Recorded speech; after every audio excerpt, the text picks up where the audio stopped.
So, hey, Nikita, it's good to talk to you. It, it's good to talk to you too, always. I just got back. I've been offline for 3 days. I took a little Hallowtide sabbatical, and I'm just getting my feet wet again in the media landscape. So, So, what was the context of that thing? You were just offline, or there's like meditation practice or something that goes with it? yes, yep, there were some meditation practices, some visualizations, and some things that I was doing.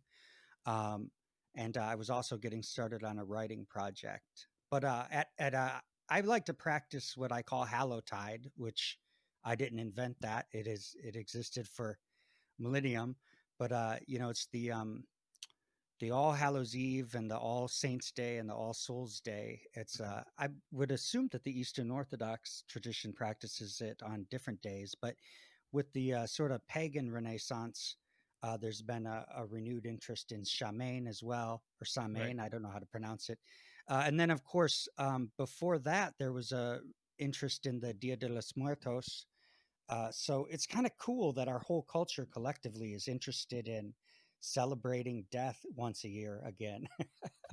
So I take that as an opportunity to go offline and reconnect. That's good. I'm curious about rituals. I don't really have um, these kinds of framework to work with. Well, I do have one that's kind of goofy and that maybe is coming to an end. I forget if I told you about this.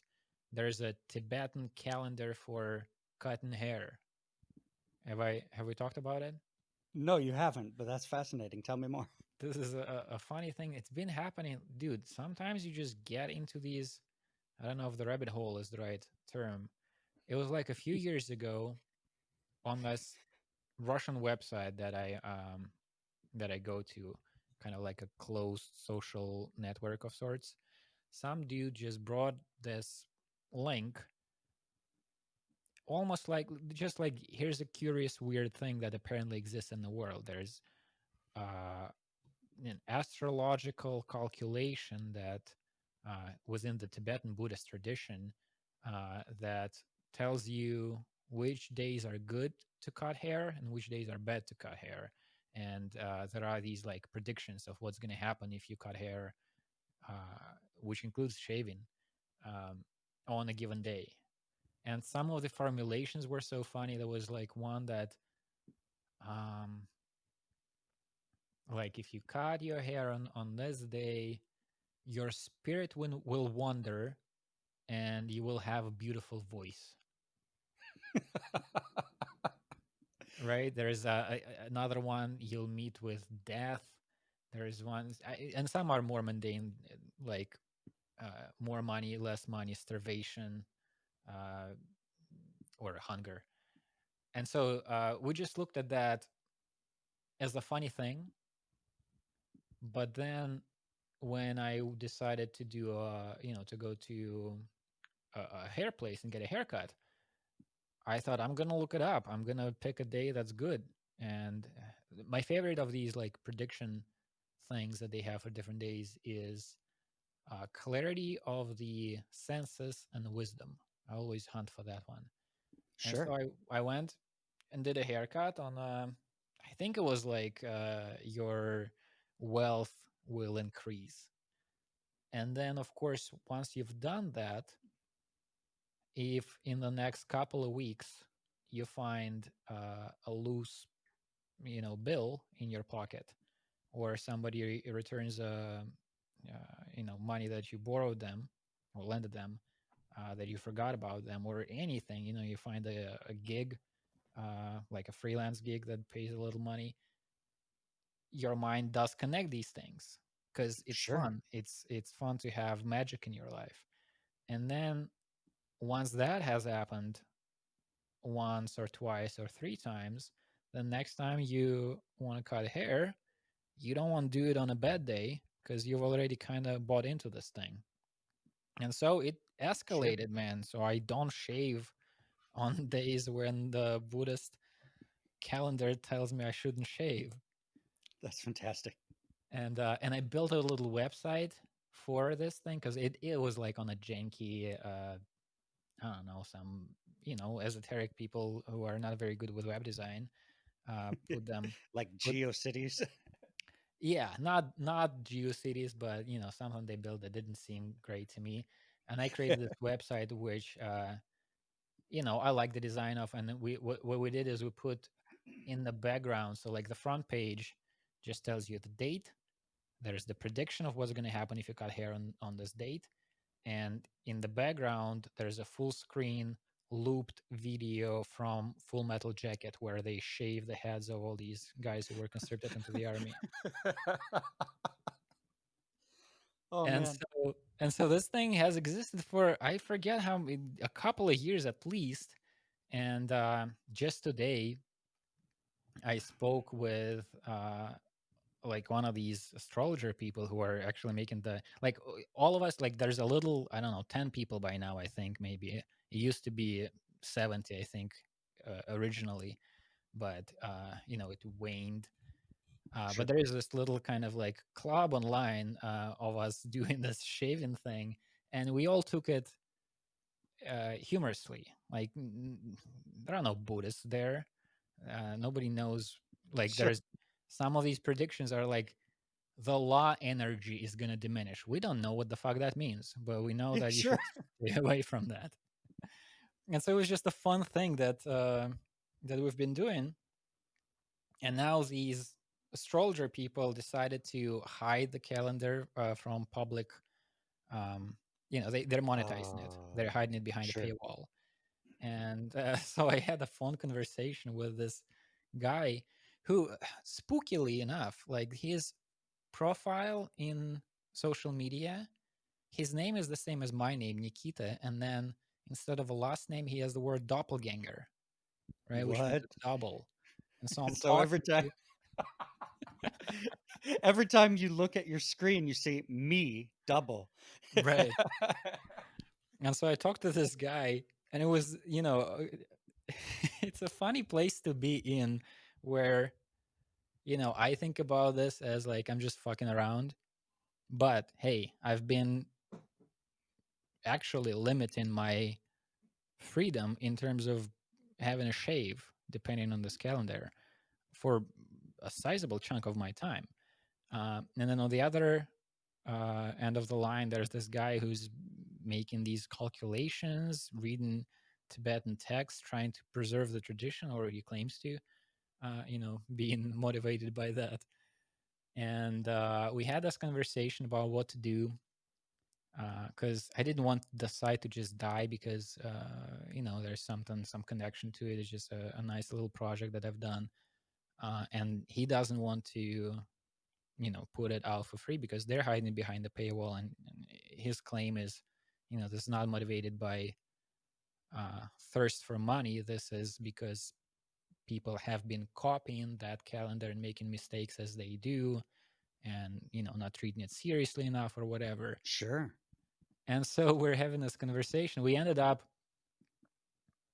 Uh, we ended up agreeing. So he told me all about how this works, and when they took their calendar away, I googled other versions of it, and I found some English ones, and they matched like half the time, like half of the days in October.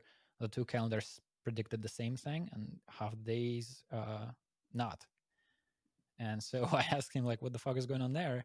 And so he gave me this whole little lecture on the phone about the various approaches to this thing, and the challenges of a modern day Russian astrologer following Tibetan tradition.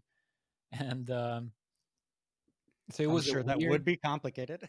yeah, it was a weird, fun conversation. And at the end of it, he said, "Listen, here's what I suggest: the haircutting thing, you can't share that. We're doing this thing, but there is, because they do, the whole menu of this Tibetan astrology stuff.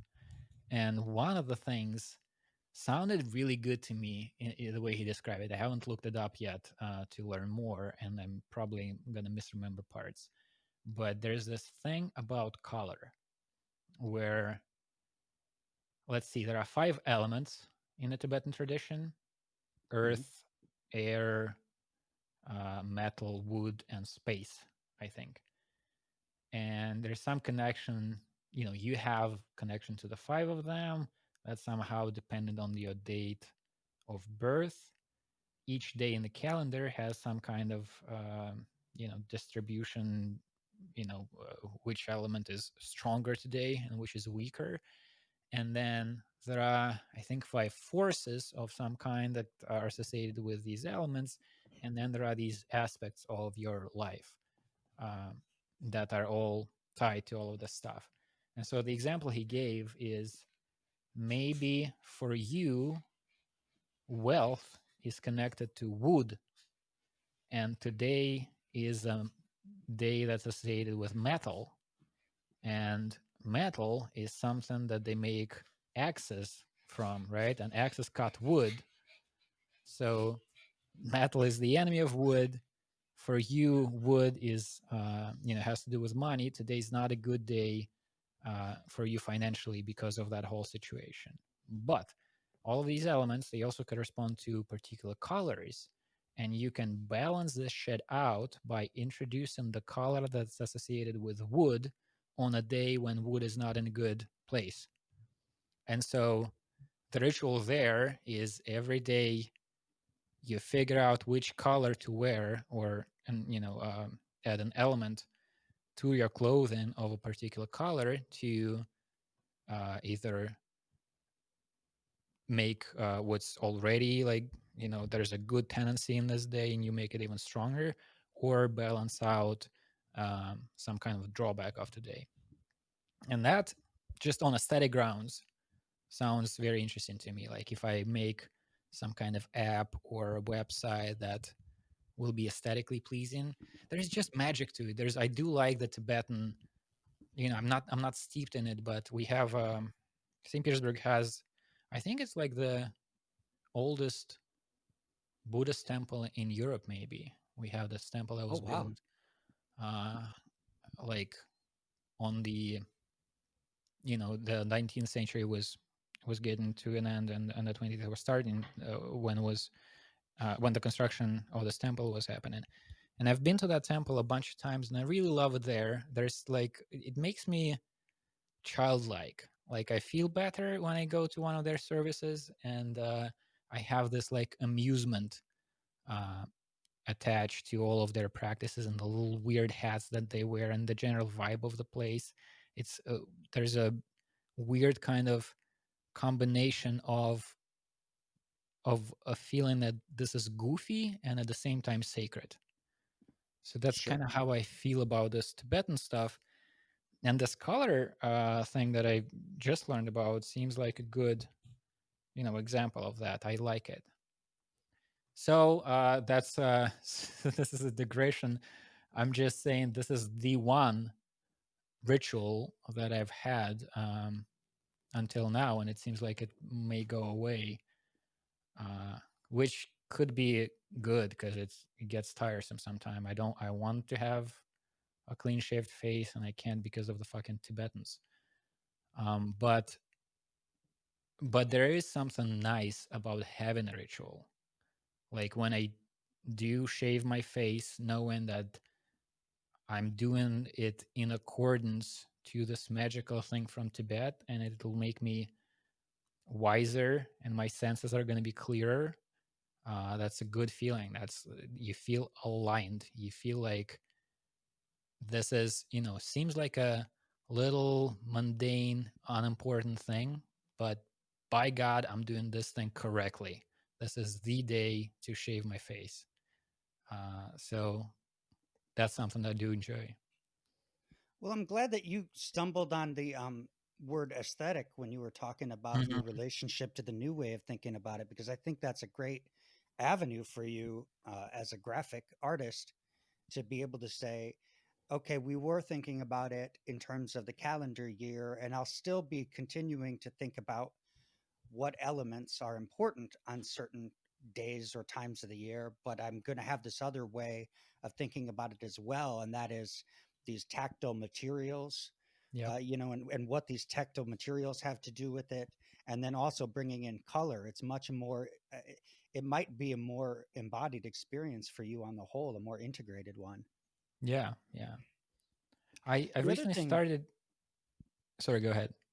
no, I was going to say, the other thing that I noticed while I was listening to you talk about some of the things that we talked about earlier was that, you know, it's interesting calendars with respect to how the celestial bodies orbit around stars.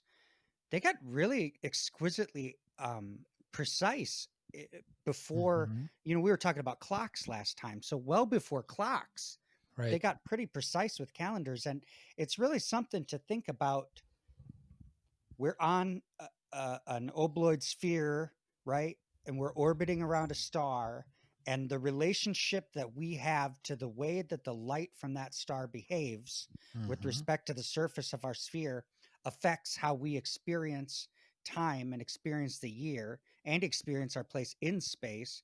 And then now suddenly we're going to chop that up like super precisely so we can say that on certain days we can shave or not shave, or that on certain days we're going to be and we're going to have this feast at this one place, Yep. and on this other day we're going to do, we could do our harvest any day during these 2 weeks, but we're going to do it on this day because of it's interesting that we got that sophisticated before we had we before we even had fucking telescopes.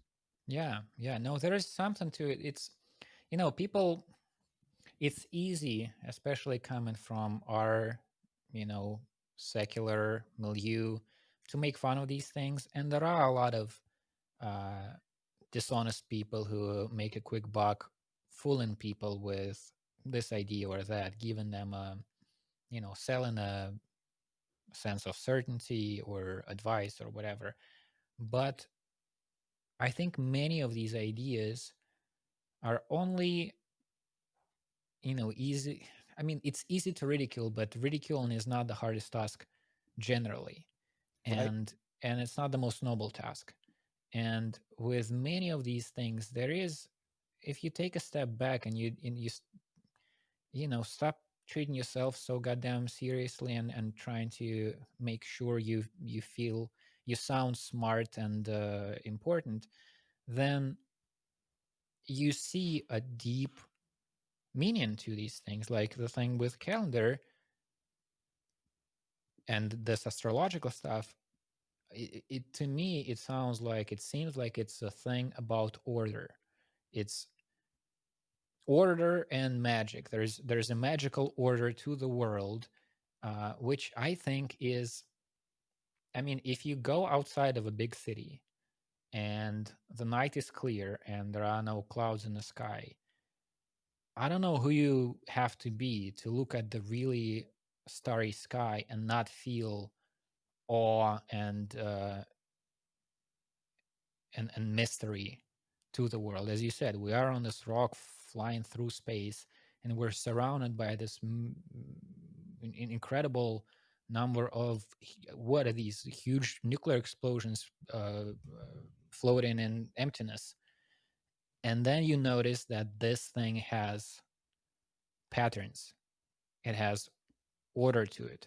This Hmm. whole huge thing behaves in a way that you can start relating to, because there are patterns to it.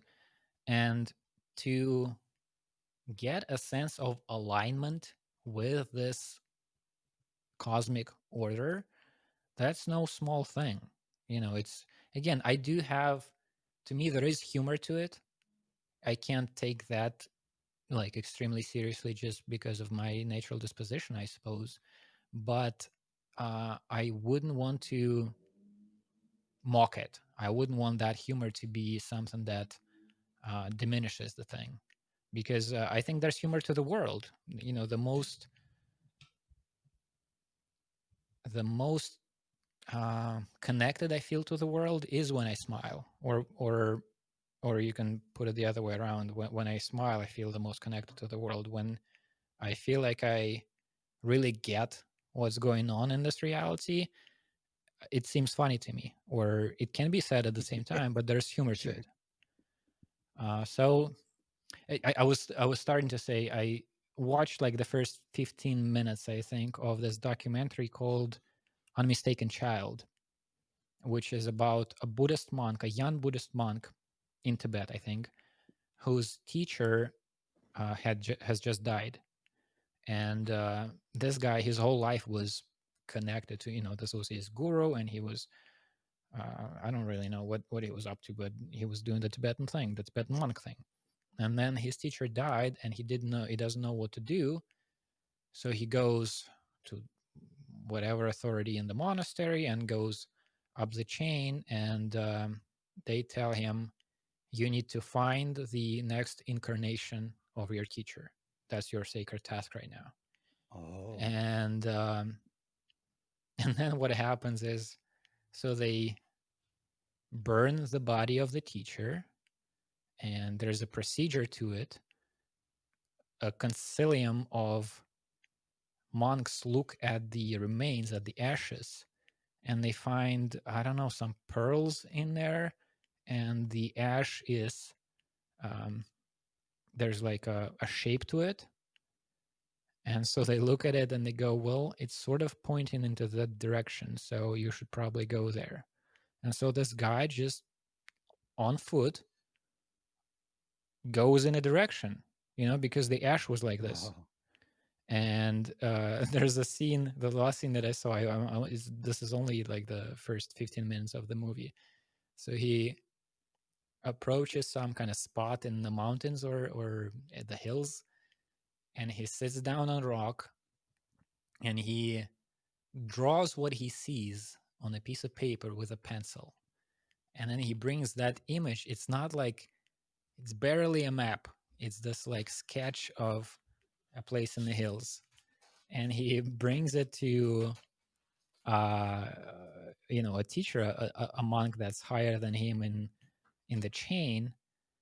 And he looks at that drawing with, a very serious look on his face. And he's like, okay, so which direction is India? And he says, it's this way, where, this mountain is on the drawing or something. And he thinks about it, and he gives him some advice. You should probably go in that direction.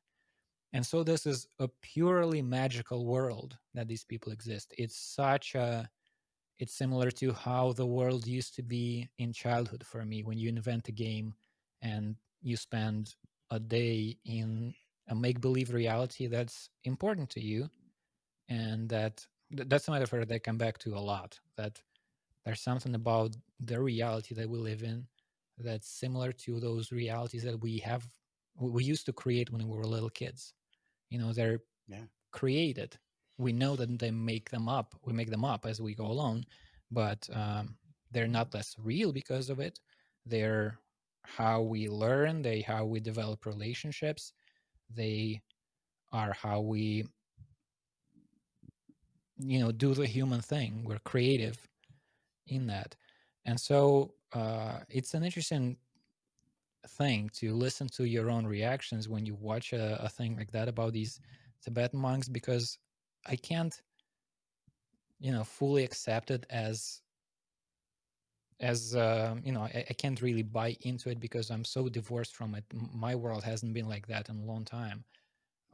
But it is very appealing in some way to look at reality as this completely magical thing. And you go on a like literal magical spiritual adventure that is very much like a game that children play, but that is absolutely serious. And I mean, I mean, this is the 15 minutes at the beginning of the movie. At some point, this guy is gonna find a child. That he's gonna come to a village, and with some kind of um, where they show some objects, I guess, that the deceased man used to own, and if a child gravitates towards some of them, you're like, okay, this is the teacher. And Mm-hmm. then that's the life of that baby. You take a 4-year-old and you're like, okay, I know who you are, and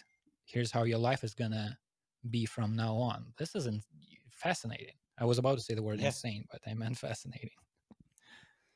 Sure. And I mean, the Garchen Rinpoche, who's got a Tibetan Vajrayana center, I think in Arizona, I think, and he's the root teacher of the Vajrayana Center here in Iowa City, the Milarepa Center. He has two uh, monks who live at the center that when he was in Tibet as a young man, he was walking and there were these two kids playing on a pile of rocks. Mm-hmm. And he just said, uh, kind of just cocked his head to the left, come with me. And they just followed him and they've lived with him ever since. They live with him in Arizona now. It's try to imagine that too. You're playing on a pile of rocks, and you meet some guy. I mean, that's not a that's not how you think about things in the West. Yeah, You'd yeah. consider it endangerment or something. Sounds creepy and sinister when you approach it from the the usual realities that we inhabit. But I wanted to say something too. I was thinking a lot about you mentioned the documentary that you watched of him, and when you were describing that childlike feeling, I also had a similar feeling going to a Vajrayana service in Chicago area. Although that wasn't in a temple, that was actually in a hotel conference room, which was kind of interesting. There was a beautiful ornate sand mandala that they made in this Mm-hmm. conference room. I couldn't believe it. But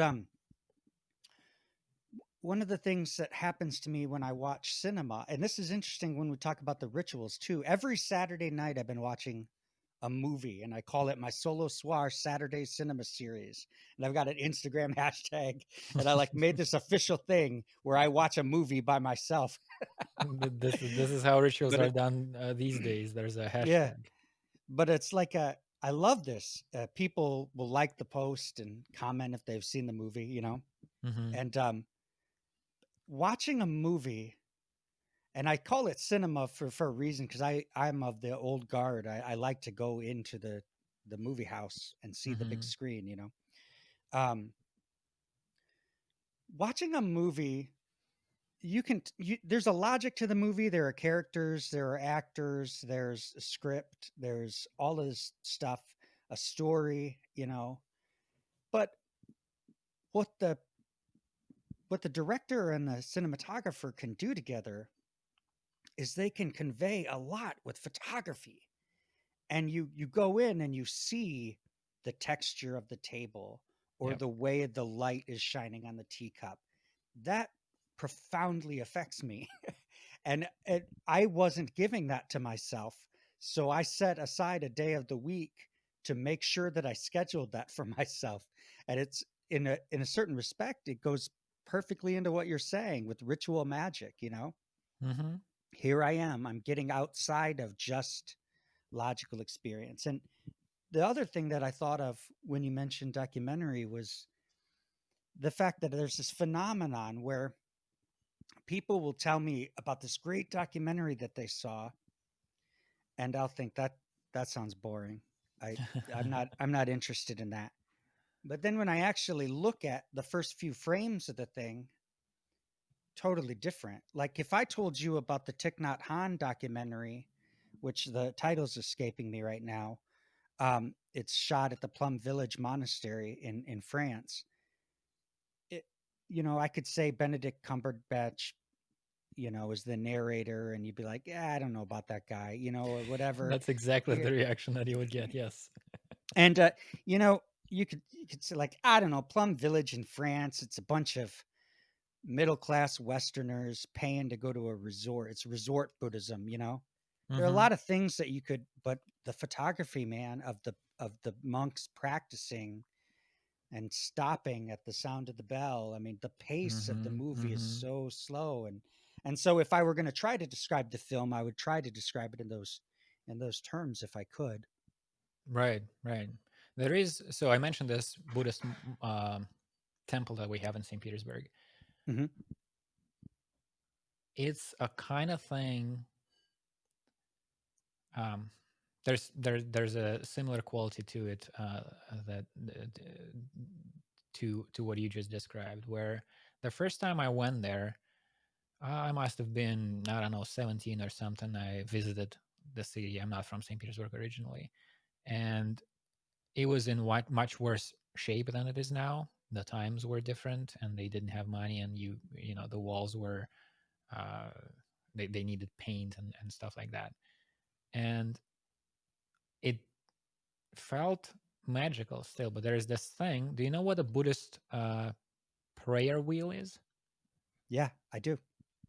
This is the thing that I remember I remember when I learned about what it was, and then I actually used one. So it's this barrel in which there's a roll of very thin paper on which a mantra is written many, many times over.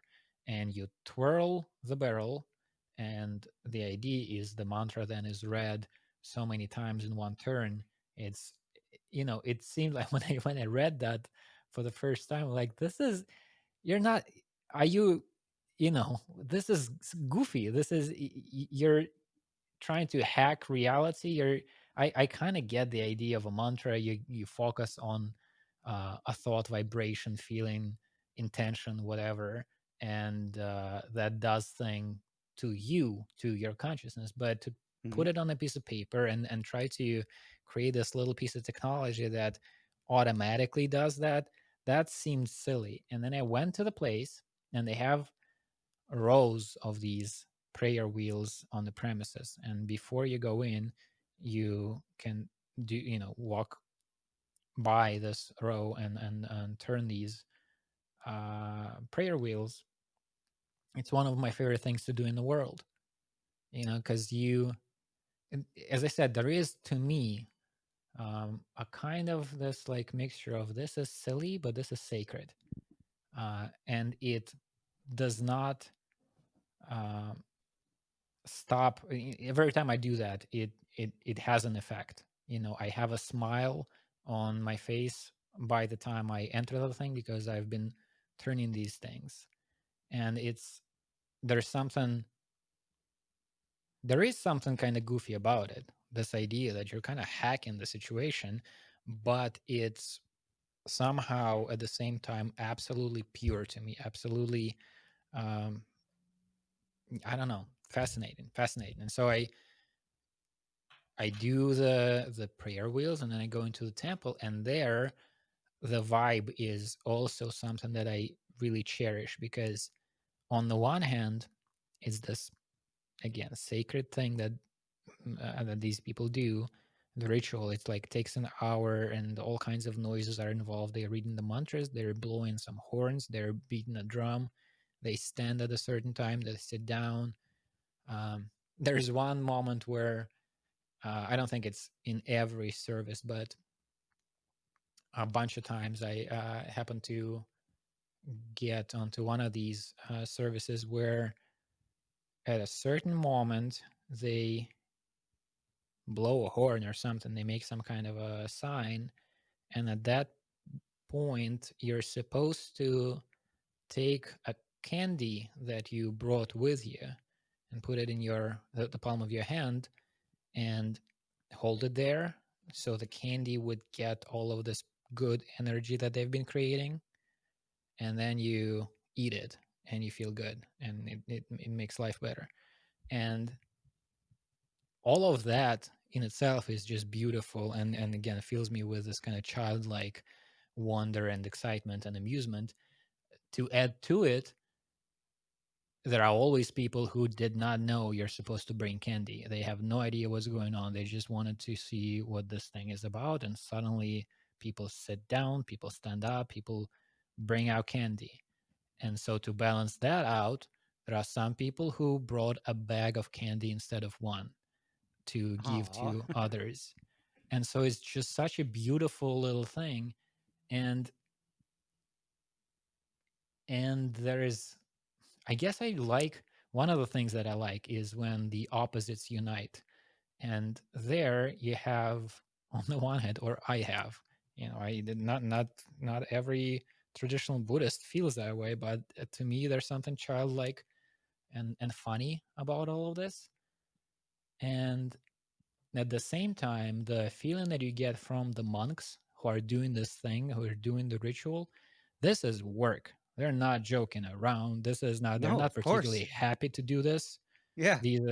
These are grown men that do this every day, and they do a bunch of other things during that day. And this is both, this is the most important thing. They've chosen this path. This is their fate now. They're devoting their lives to doing the thing. So there's all of that, but more palpable than that is just the sense that this is a work day. I have to do this every day at 3 p.m. We do the thing. I chant the mantra, I beat the drum. At a certain point, I blow the horn. There's not like, on their faces, there's no childlike wonder. They're just doing the thing that they need to be doing.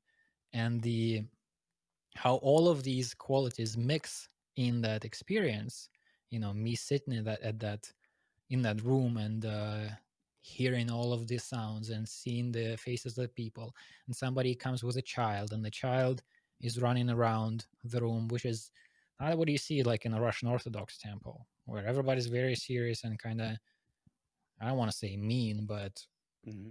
a child can't really play in a Russian Orthodox No. temple, and a Christian one. And here the kids are playing, and they're doing a little bow, and I so I guess I'm like, slowly over the years, I'm discovering that there's something about specifically Tibetan Buddhism that draws me in, that I like on a level that's not, I don't know, it's aesthetics, yeah, but it's something else too. There's just something about it that feels magical to me, that I really appreciate. The first time that I ever heard a Rinpoche speak, he came and spoke at the art institute here in Iowa City, or at the art building at the University of Iowa. And um, it was, the interesting thing about it was, he felt like he was my uncle. Like I had this kinship to him, like right away. So this wasn't in a temple. This was just in a, like a classroom, with like stadium seating. Though it was a small one, it wasn't like a big one. Maybe 100 seats or something. And I asked a question. There's a Q&A section, and there was there's always that one person who asks, would you still kill Hitler even though you practice Buddhism? and, Mhm, and there's always that one person that wants to get their sense of political righteousness vindicated by some. mhm, And then I was able to ask a question, and I just asked, I asked, what is your meditation practice like? And he said, um, oh, it's pretty casual. It's not really a practice. And I was like, what? And I I ended up meeting him again. I went to Madison, Wisconsin, and I heard him speak again because he's in my lineage. So we drove together, people from my sangha, and he it was very obvious this man has a very rigorous daily practice. I I think he right, just I think he was just talking to the Westerners at the university. If somebody's going to ask something like that, he doesn't. The Dalai Lama's like that too. There's like, you're not going to, Westerners aren't just going to like all of a sudden understand the culture and the daily in and out of Vajrayana practice. So telling them when I meditate and how often or something is just going to be like, they're just going to write that on their calendar and think that that's a thing that they need to do, but without the context, it's meaningless. And I've heard a lot of people speak too, like meditation and mindfulness. It's not like all of the villagers in right, any Tibetan village all meditate. I mean, you only do that if you like join the monastery, like if you have the metaphysics and the philosophy and the like you said, the astrology and all these different things. And even right. If the astrology might be a thing to tell people who are lay, who aren't monks, to get them fascinated with it, because you're not going to teach them the philosophy or something. Yeah, I don't know about that. I think they do take astrology pretty seriously too, or Yeah. some of Oh, them okay. do. Fair. But yeah, I think you're right. And if I'm not um, mistaken here, I think the reason meditation went further than monks, uh, I think in some places even not every monk meditates even. Uh, No. Mm-mm. but but I think the kind of drive to popularize meditation and get it to lay people was a way to, like, a conscious decision to try to preserve the tradition. So on Mm. the one hand, the reason it was kept within the smaller circle of monks and maybe even a subset of monks is to keep the purity of it, to make sure people are doing it with the awareness that is required. People understand what it is. People go into this with the right attention and so forth. But the problem with that is it may die out. And I Mm-hmm. forget the context, but I think this was in Burma in like 20th century when Yep. Sayadaw, I think was the name of the guy, who like really consciously decided to like start this kind of movement of making meditation more accessible in order for it to just survive. And so that's a Yep. very interesting dynamic too. When Mm. people, and I've seen this a bunch of times. There's this guy, what's his name, Tenzin Rinpoche, Yeah. um, who I really like. He's Tibetan, but teaches in the West. And I was just listening to an audio version of his book on the Tibetan yoga of dream and sleep, and he Oh. says a similar thing in the foreword. And there's another book I was just looking through by a different author about a different Buddhist tradition, and they all make this, these people who are now making the practice more popular, or different practices, making them more accessible to everyday people. They have to explain why they're doing that and kind of defend themselves from criticism, because the criticism is you're diluting the thing. You're making it popular without making sure these people understand it properly, because it's very hard to control. And then on the other hand, that increases the chances that more people will do this correctly, because more people are doing it, period. And then I think there's corruption to the, to any system, to any um, thing that's been happening for thousands of years or centuries. And so how they are trying to strike that balance is another interesting aspect of it. It's just all fascinating. This thing that has been happening for such a long time, just to think that you can do a ritual, like I go to that Buddhist temple and I observe this thing. I don't know too much about it. I don't know how uh, ancient this particular ritual that they're doing is, but it hasn't been, it wasn't created yesterday. And to think that I am experiencing a thing that has been experienced by generations of people, an hour of the same kind of movements and sounds and feelings that these movements and sound create. There is something. So this is a nice kind of example. So we've been talking about positive things, like this ritual is Mm-hmm. something that I like. Another thing that I think about every once in a while in the same um, context of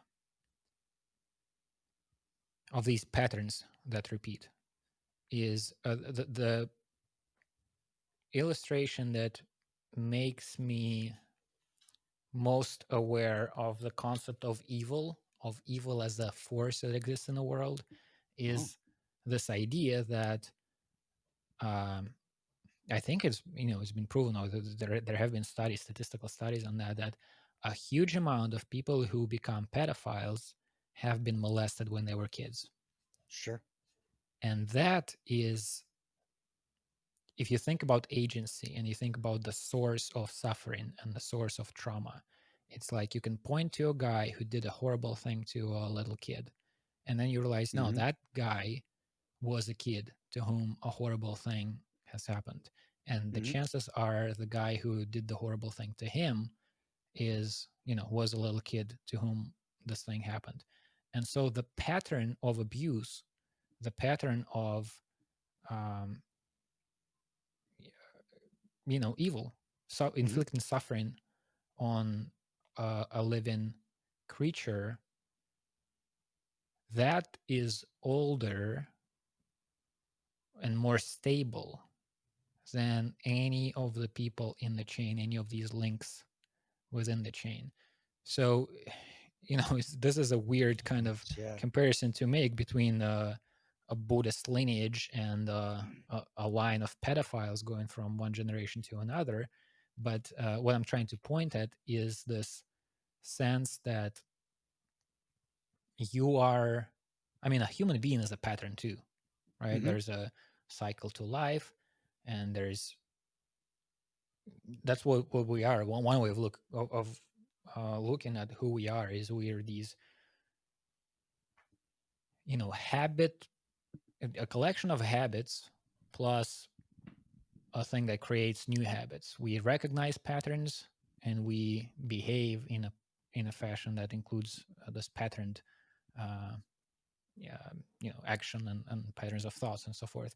And so when you find yourself a part of a larger pattern that has existed for thousands of years, in case with these Buddhist rituals, that's a trippy feeling. That's an interesting. You step out of your everyday time. You step out of your day to day, week to week. I'm, I'm a person. I have a name and a face and an age. I am in a location. I'm in St. Petersburg, Russia, and there are all of these qualities to my existence. And then every once in a while, I become, for an hour, a cluster of consciousness or whatever, or a pattern Yeah. of consciousness that is doing a thing that's been happening here for thousands of years, Yeah. experiencing a thing that's older than me or anybody who's present in the room, or their parents or grandfathers. Um, that is such a it's a good thing to if the pattern feels good. If we're not talking about pedophilia, we're talking about some chants and some drum beating. That's a good thing to experience, I think. Absolutely. Absolutely. This is going to be a jarring segue, but it's on the en route to saying some things more directly related. That there's a film that I recently saw that deals with a small village culture that hyper uh, makes makes the importance of the pattern of life hyper important, and it's called Midsummer, where they go so far as to. I guess I don't want to spoil it if anybody wants to watch it, but speaking of cinema with beautiful photography that deals with some of these concepts, but you, I was thinking about a conversation I'd had with my friend Nick, who's a um, I'm not exactly sure what style he does. Some kind of vipassana, but we were talking about karma, and what you were talking about, the chain Right. of the sexual abuse. That's a very direct, literal way of talking about karma. That's perfectly uh, comprehensive way of talking about it. Um, and you can get into these philosophical debates. Well, is reincarnation necessary to talk about karma? Do you have to believe in reincarnation to talk about that? Well, let's look at that question for a second, because I'm not so convinced that we're talking about uh, things in as analytical of terms as we think we are when we make that seem like a dichotomy. Like, so you say, do we believe that life comes back in other forms. Well, like you pointed to this entity, you can look at the behavior that causes the suffering, and you can see it go back through generations, and you can thus point at that as an entity, as a Mm-hmm. concept. Well, that exists, right? It's not something that can be empirically tested through double-blind studies, right? Or falsified or put through whatever criteria you want to Karl Popper make something science. But but it nevertheless exists, and we can talk about it, and you can hypothesize an ideal world where you could destroy that evil by understanding it well enough and seeing it well. So you're talking about something that exists that you can't quantify or measure, but which is perceivable, which anyone you talk to would be able to recognize it because they can relate to the suffering, when they hear you describe it. So when you start thinking about these kinds of concepts as entities, Mm-hmm. like, that's what is so off about talking about life returning in new forms over and over, you know because after all, when uh, when an ancient text talks about a spirit leaving the body, right? And we've been talking about Tibet for this whole chat. They have many rituals for dying, spending time with the body as it decomposes, and all these rituals for how to treat. But what is the spirit? I mean, the spirit isn't something that you can say there it is. You Mm-hmm. recognize it by, like you said, a child will be attracted to certain things that the former body was attracted to, and therefore that child embodies something that former body exhibited, in the fact that it gravitates towards the same things. So that those are two manifestations of some sort of, like you were mentioning, patterns, behavioral pattern of relationship to things. And I don't think anybody's ever, when we talk about the spiritual and the material world, we never create that distinction because we think that spirit is something that you can also measure. Because if we did, why would we differentiate it from material? We differentiate it from material because it's an intangible. It's a je ne sais quoi. It's a thing you cannot put a scope on. And therefore, when we talk about it, we're not talking about something that you can prove the existence of in the way that you prove the existence of other things. And therefore, maybe we don't need to cling so tightly to that expectation anytime we talk about phenomena. Maybe phenomena can be a broader thing, and we've been talking about these relationships to ritual and these relationships to religious traditions, and how do we make sense of them in the modern world and everything. And I've been noticing there's a whole, like, sort of small culture growing of, like, Wicca and witchcraft. Mm-hmm. That's just, you can say what you want about it. It doesn't matter, because if somebody is interested in that and can buy a book that somebody else wrote, and the book has meaning for them and it gives them a practice to do, they're going to do that. It doesn't matter whether or not you think that's rational. That's what that person is in the habit of doing, and or it's the habit that that person is developing because they're having meaningful and transformative experiences as a result of that. And we're sort of looking at this, we're in the you're in the second world turning first world, and I'm in the first world, talking over the internet, and we're getting all this information just at light speed. I mean, here we are, like, who could have even imagined, like, you happen to be in a place where there is a temple that you can visit. Well, Mm-hmm. I'm certainly not. I mean, now there's a Milarepa Center in Iowa City, but it wasn't here 5 years ago. And it's just like the fact that we can even have this conversation is what I'm trying to get at. Is we're looking at all of these ways that human beings have used ritual and belief and myth and meaning and symbol throughout the ages, and we're realizing that they have value, and we're learning how to talk about that value, but it hasn't manifested yet in our culture or cultures as new religions. And I'm just kind of wondering where we're headed in terms of that, because it does seem like there's this huge mindfulness movement where people really Hmm. enjoy sitting silently once or twice a day. There's transcendental meditation. There's Wicca, which I mentioned earlier. There's, any flavor of Buddhism you can get here in the United States. And it's like, where's this going? Are we going to keep, you'll see there are as many different types of Christianities as there are Christians. So is it just that the same forms are going to keep spiraling in fractal patterns, creating small esoteric things?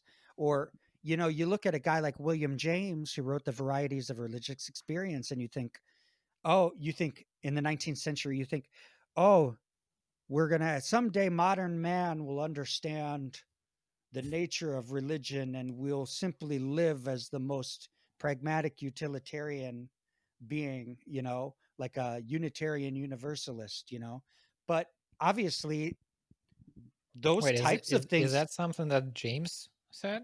you Doesn't I know, haven't read. I'm melding a whole bunch of different types of thoughts together. I Okay, actually am not familiar with James' philosophy. I do have his varieties. I was kind of melding him with Emerson. okay, all right. But and and then you see that you can read John Horgan's Rational Mysticism and see guys like that in that book that kind of continue on in that plane. Um, but that doesn't seem to be what the culture at large is doing. The culture at large seems to be continuing to recycle and reuse historical models. So I don't know, what's your thought about that? Well, first off, I feel I have a couple of reactions to what you said, and let me just list them before I forget them, so that you can remind me to Sure. get back to them. One is I really like the phrase you used. We're learning to talk about these things. I think Hmm. that's one of the main kind of metaphors, or maybe not metaphors, maybe what I perceive as literal truth as to the nature of what's going on. We're learning to talk about things, or some people dislearn a way to talk about something. I think a Sure. lot of these arguments about spirit and matter and religiosity and mysticism and mystical experiences and all of that is miscommunication. Is just people not being able to say a thing, or people not being able to hear a thing. 100. I'm with you. That's one thing. The other, I said I'm gonna list things and I didn't, and now I'm forgetting the third of these. The other thing that came to mind is you were talking about spirit and what we mean Hmm. by that word, Sure. and then the magic of this communication um, system that we have. You and I are talking through these microphones and wires, uh, and we're able to communicate over half the planet is between us. Yeah. uh, I used to have, well, I still do now with a different baby. So I have a friend in Germany who has two kids, one a toddler, one a baby, and I remember thinking a lot about the kind of relationship, the kind of communication that was happening when that first the girl that's now a toddler, she was a baby, and I would have Skype calls with her mother, and the baby was there, and she recognized my voice, and she smiled when I spoke in Russian to her, and she at some point started babbling, and I kept thinking, what is that experience of that Yeah. baby?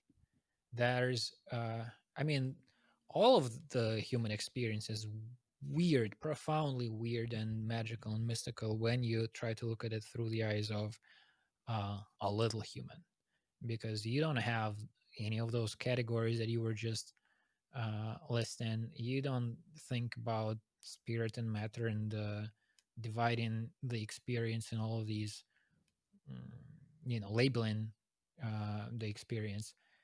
You're just in it, and there are these patterns that you start to recognize. You at some point learn the voice of your mother, and it's a comforting thing, and uh, you have a relationship with this entity that in the early, like the first days, you can barely, like you can't recognize one shape from another, but Yeah. you do recognize your mother.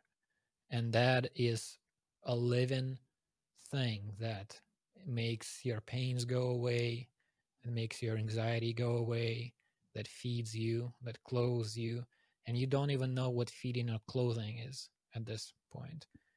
Wow. So, from that, over years, we come to the place where you and I are now as 30, 40-year olds, and there are all these stages in between. And so the stage I was thinking about when I was having those conversations is there is a little child who by now has a relationship with her mother and her father, and maybe uh, some friends or grandmother or whatever. There's a limited number of humans in her life that are, physical. They're present in her life. There's touch. There's um, Hmm. a lived experience with them. And then there's me, who's a voice that appears every once in a while, coming out from this shiny box. And at some point, she started to be able to look at the screen and recognize my face. Before that happened, the voice was there and she had reactions to the voice, but she couldn't look at the screen and see me. And I have been a presence, some kind of presence in her life for her entire life. I visited when she was a tiny baby. I visited just before the pandemic started this year, um, and hung out with her as a toddler. Those were two times we were in actual physical presence of each other. But throughout that time, every once in a while, her mom starts talking to a thing in which a creature lives, right? There's a person with a voice that is happy to hear her, that she develops a relationship to.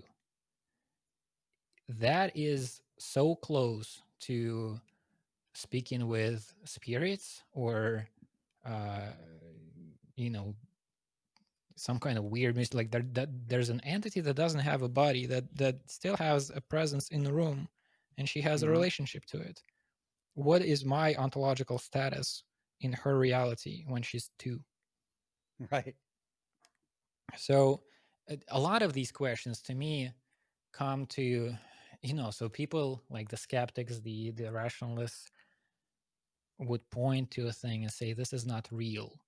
And I'm not totally sure what we mean by that word, what reality is, what real is. There are, and there are, these sprawling conversations around that concept of real. Um, every skeptic that thinks that, I don't know, the soul is not real, let's say, most of them will maintain that Donald Trump is real. But they've Right. never met that guy. That's what, an image on their TV screen. That's an entity they read about in the newspaper. Do you have proof that person exists? Do you have personal experience with him? The answer for majority of people is no, but he is real because he has, because we make him real, because he has influence in the reality, if you're in that kind of reality. And so this topic of real, what's real and what's not, is very slippery and very complicated.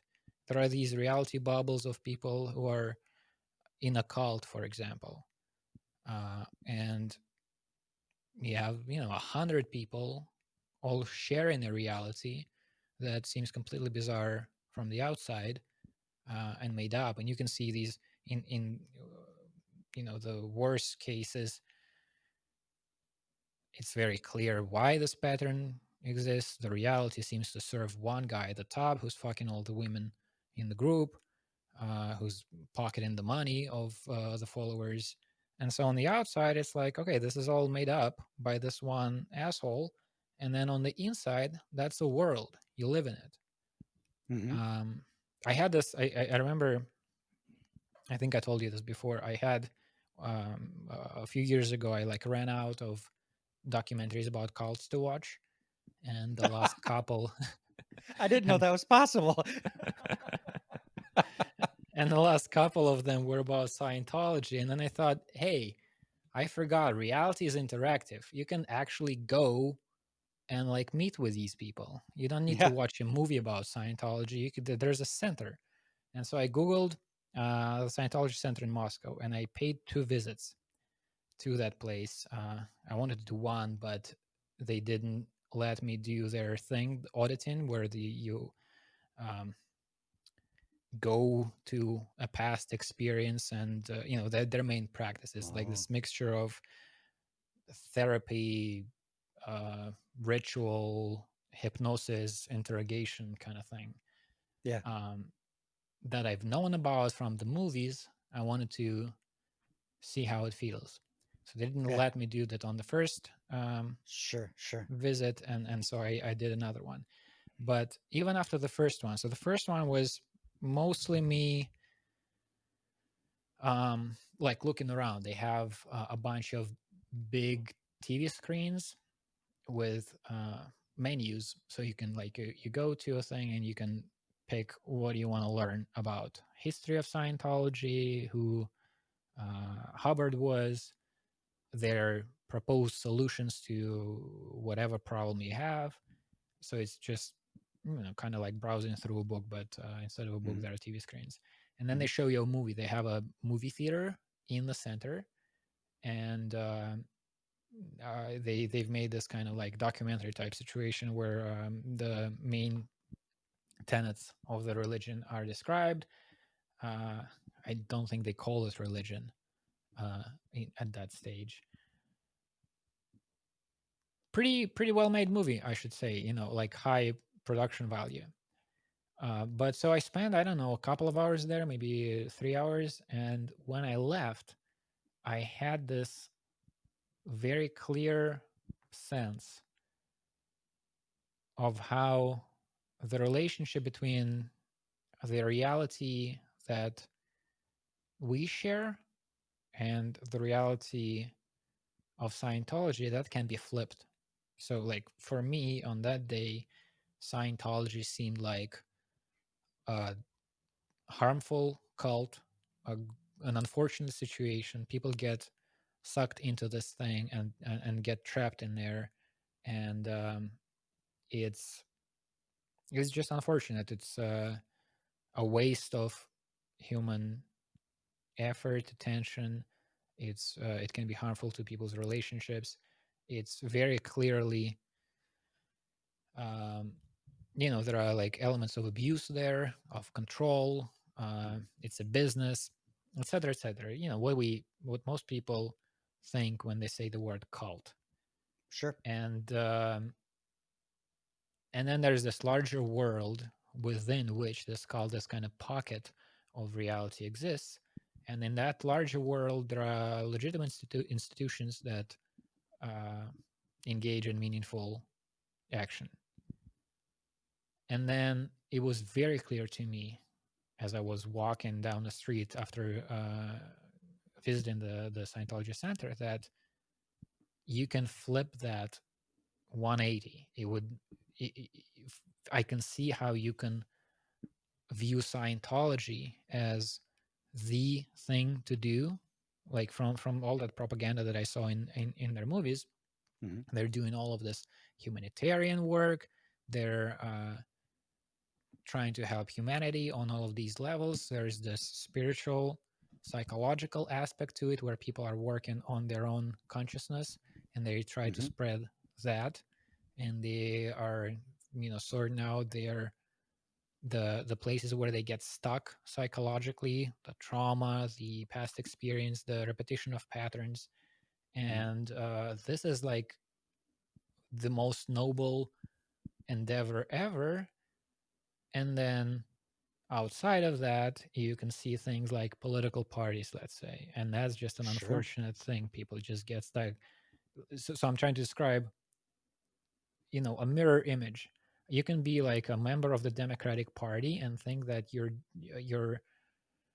you can not only be a member of the Democratic Party, you may be, I don't know, Joe Biden running for president, and think you're doing an incredibly important thing. You're trying to change the world for the better. You're trying to um, stop the forces of evil.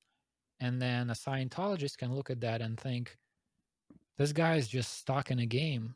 This guy is stuck in an illusory reality where these debates are important, but really, he hasn't figured out his own psychology. He hasn't been doing this auditing thing. He didn't go, doesn't even know about his own past lives. Yeah. And the call between which reality is more real is just a call you make. Yeah. And and that's kind of part of the project of living a life. Your reality will be changing. The reality that I was in when I was 4 is very different from the one I inhabit now. Um, and all along the way, there are these paths you can take. There are these forking paths to a different reality, and then a different reality, and a different reality. And how you make the call, how you decide which way to go, which version is going to become real for you, that's a big open question. It's something to just figure out in living a life. And I don't want to end up in Scientology. I wouldn't want to end up in the Democratic Party either, or the Republican Party, Sure. um, or any of the parties that we have here in Russia, except for maybe one that does not exist officially because it's more real than the other ones, and so that's not allowed. That's Right. called So the it's anarchist party in the United States. so I don't know. This is the question that I've been thinking about lately. This like reality thing. I've been trying to formulate a thing that I'm struggling with. I don't know what this is. What I'm trying to articulate. Whether it's just a rhyme of some sort or a meaningful statement, or I haven't figured out what kind of thing that I'm trying to say. But I have these elements in place. And one of them is a parallel that I'm trying to draw between the term fake news and the word gospel, which means good news. And what I'm Oh. trying to do here, is to there are a few things here. First, the way we think about the gospel, the Christian gospel, is this is a book.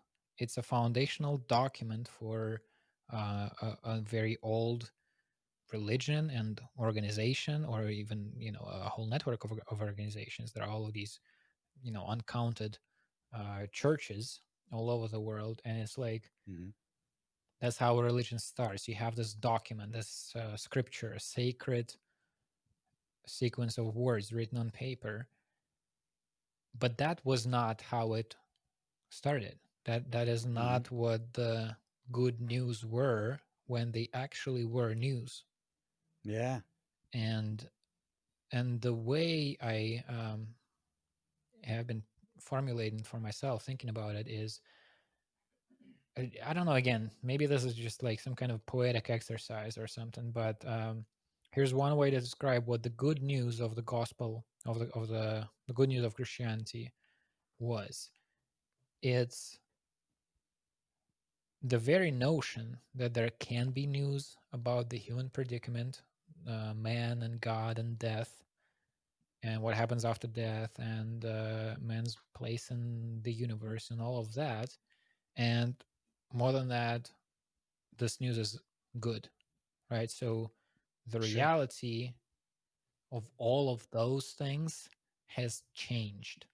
And then you tell the story. There's a guy, he's been preaching, he was crucified, and then he was resurrected. Death is not the end anymore, and that whole business.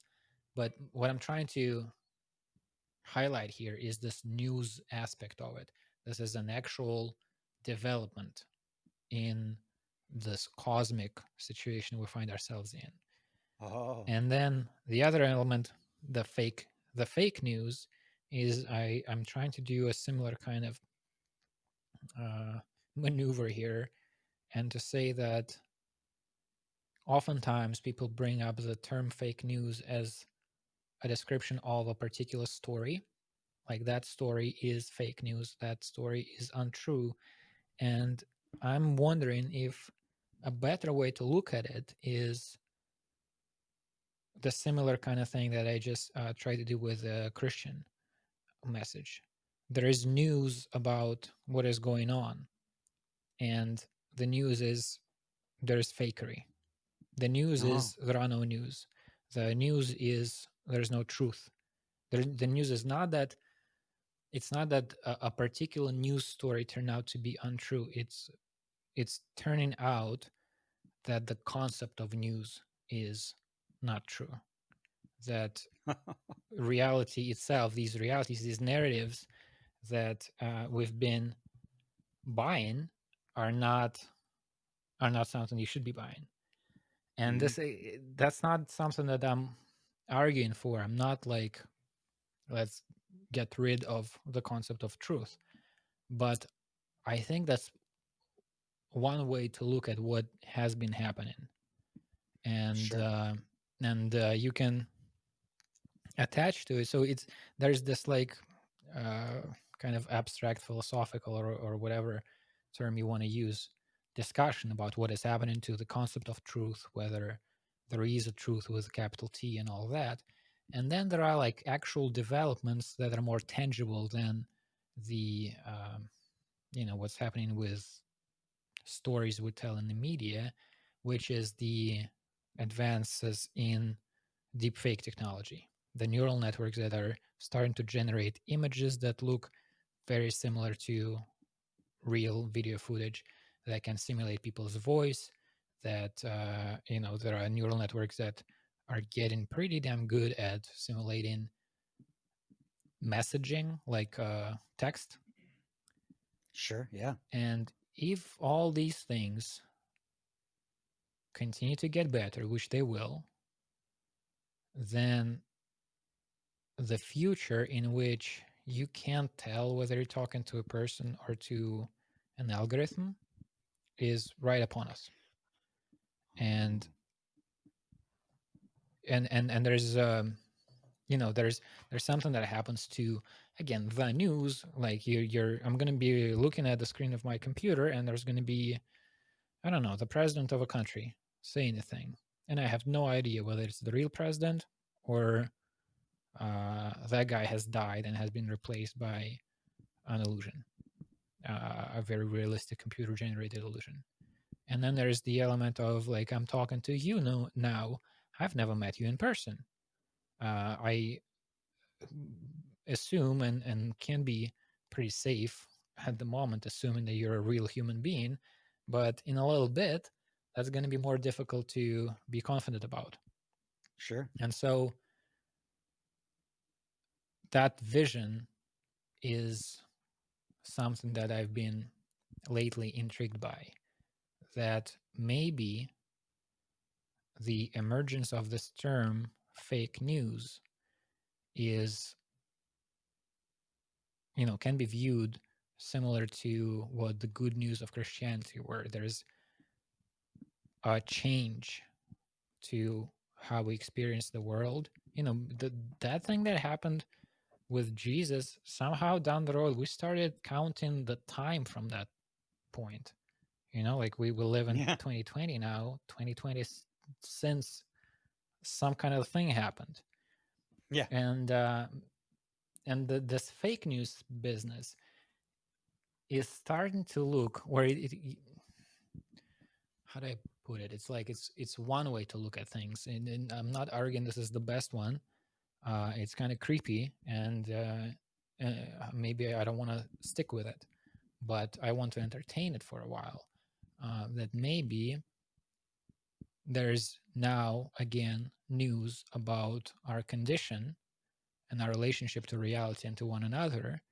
And this news has to do with the concept of realness and truth and the erosion of those. Maybe truth is leaving our environment, and we're entering some kind of a fakery zone. That is all related to these conversations that we've started during this chat about reality bubbles, about people arguing what's real and what's not. There's a way to look at it that's leaning heavily on science and reproducible experiments and falsifiable theories and whatnot. And I think that's all going through a thing, and I don't know where it's gonna end up.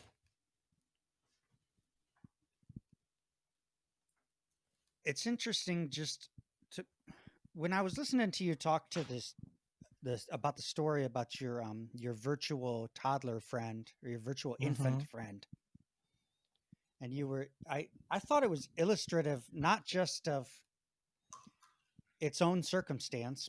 How bizarre would that be if you can't make out the shape of a person? You can only hear voices, and now you're hearing this voice through this small speaker on this glowing device, and I have a response to it because I've become habituated to the intonations of that specific voice through this device. And how do I conceptualize that or even experience that?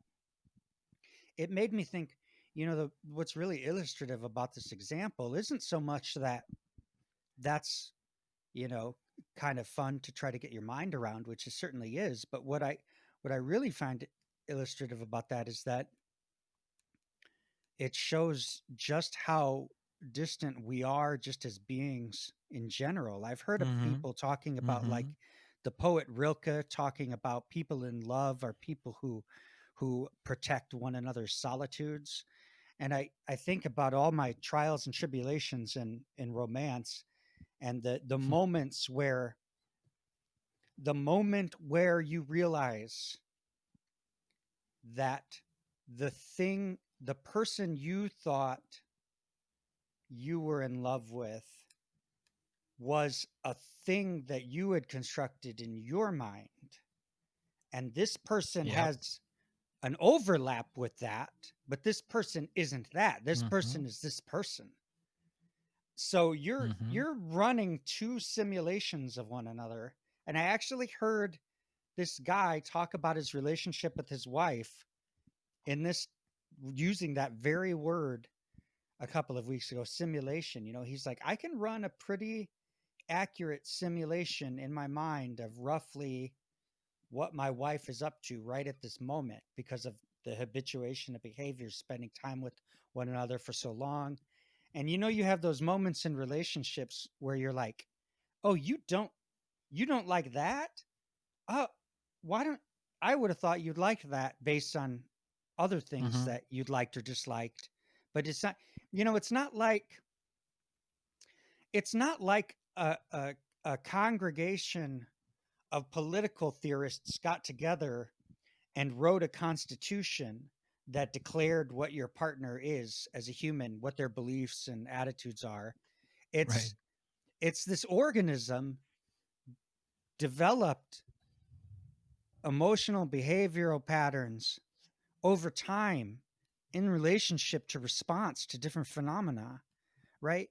And and they had phenomena that were either similar or dissimilar to the phenomena that you experienced as a young organism. And it's really more about, how do the things that you've learned play well? Do they play well together? Or maybe, if you're a person, there are a lot of people for whom relationships just aren't a good idea for whatever Mm-hmm. reason, Mm-hmm. that they're just, and there are ways we know enough about loneliness now that we can organize lifestyles for people who are in that situation where they don't have to be as lonely. Um, but there are still a lot of situations where people cohabitate and they don't know how to do it, and there's violence in the home, which is very bad. Yeah. Yeah. Um, because speaking of karma, right? Right. um, Yeah. There's and another element to it. If I can jump in please do. about, I was just having this conversation a couple of days ago with my girlfriend and a friend of ours about relationships and love. And one thing that I keep trying to remind myself about is there's a thing that often happens when early on in a relationship, the reason you got into the relationship is you met a person that's special and Yeah. you're mesmerized by how new this thing is. Mm-hmm. And then you get used to one another and you learn about one another, and at some point you can think you know who this person is, and as you say, interact with that simulation that's getting pretty good. Yeah. You have pretty solid model of what this person is, and you end up having a relationship with that model, and that's, I think, a source of many problems, and the relationship getting stale and Mm-hmm. more miscommunication going on Mm-hmm. because you forget that the whole point of this thing, of this of the thing that you got yourself involved with, is the mystery. You were enthralled by a relationship with something that you can't quite figure out, quite put a finger on. That there's something mesmerizing and interesting and exciting about it, um, and it has to do with this person. And that person is a mystery that you want to keep solving. And then at one point you decide, I think I have it figured out. You're this person. Here's what Mm-hmm. you are. And that's kind of a step close to death of a relationship, Oh, and of what you are. You can have that kind of, I mean, most people, I think, have that kind of relationship with themselves too, sure. where you forget that this whole thing is completely inexplicable. That just shit keeps happening since day one Yeah. and keeps changing. And as I said, like what I was when I was 1 is different from what I was when I was 5 and 15 and 30. And to get accustomed to it, to stop noticing the weirdness of it all, is a step closer to death, is a numbing, is a distraction. It's what happens when you can't handle the thing. You get it's kind of like what the, I forget whose joke that is. Reality is for people who can't handle drugs. Yeah. It's kind of like that, I think that might have been. I've heard Tom Waits say that, but I don't know if he originated it or not. Yeah, I think I've heard him say that too. So it's you can replace drugs with, what that joke points to is the weirdness of it all, Yeah. the magical slippery nature of this thing we're involved in.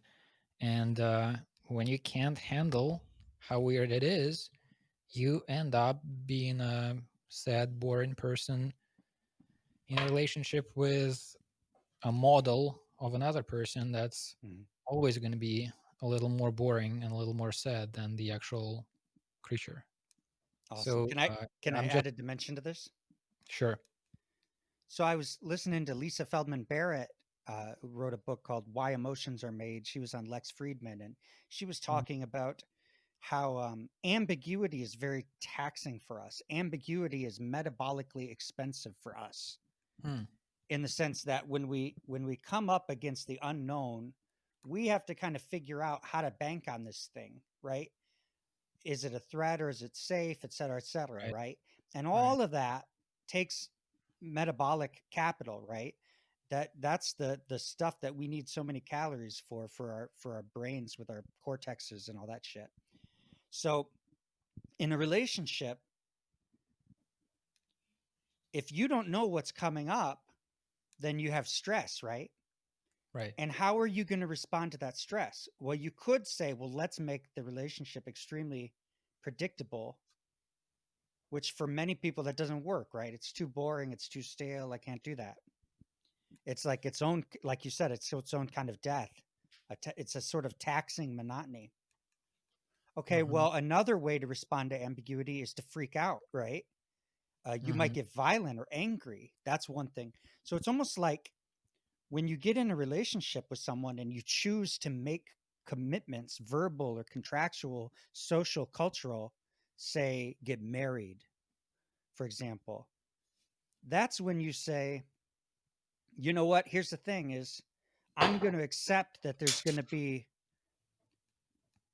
I'm going to accept that there's going to be big metabolic expenditure on this deal, but I'm making a pact with you that I'm going to treat you with love and respect and dignity, and do my best to be humble despite that challenging quality of what's coming up for us, because it's going to come up for us no matter what. And then you kind of see why traditional marriages came about. It's like, this is what we know about how couples work. Right. It just makes sense. If you pool your resources, you can pool your resources better if your families can kind of come together to pool resources. So you have these contracts, you agree not to sleep with other people, you do various things, and you just say that life is insane. We're just going to accept that it's insane together and promise that we won't be, cruel to one another or whatever, and actually try to find ways to bring love into. And I think part of how the church worked with the community had to do with that too. You as a couple come into this larger community with other couples, and it's Mm-hmm. obviously, we know, because we're on the flip side of it now, we know it's not a perfect system. It wasn't a perfect response, right? It was a response that emerged over time, over millennia, and manifested itself in certain cultures and continues to this day despite its flaws. And people are experimenting with other things. I mean, if you'd have asked me 15 years ago if I thought that polyamory would be a thing that people just took for granted was a possibility, I would have told you, what are you putting in that weed you're smoking? Like, Right. I would never have believed you, but here we are. It's a very common thing for people to talk about how they're polyamorous. It's really something. Yeah, that's interesting. I wonder how that's gonna fare because I know some people who have ventured into that territory, Uh-huh. and I try to be open minded and try to not put down a thing people are trying. Sure. But I was never sold on this as a. It seems like a more complicated thing. It seems Yeah. that a relationship with one person is already extremely complicated, Yeah, yeah. and then you add complexity to it, and then the people who were doing that in my circle were people who haven't figured out the first thing yet. So Yes. I was kind of skeptical of it, and I think if not all, then most of them um, some have abandoned the project and some have not, but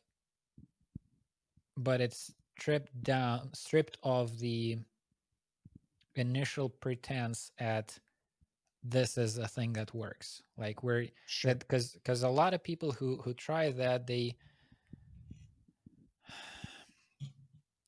start putting down the traditional approach. So Sure. I'm all for saying, hey, people are very different and different Mhm. things work for different people, and that's I I'm all for um, trying to get away from the store bought identities and model of life, and try to figure out what works for you and what works Mm. for people that you want to stay connected to. Um,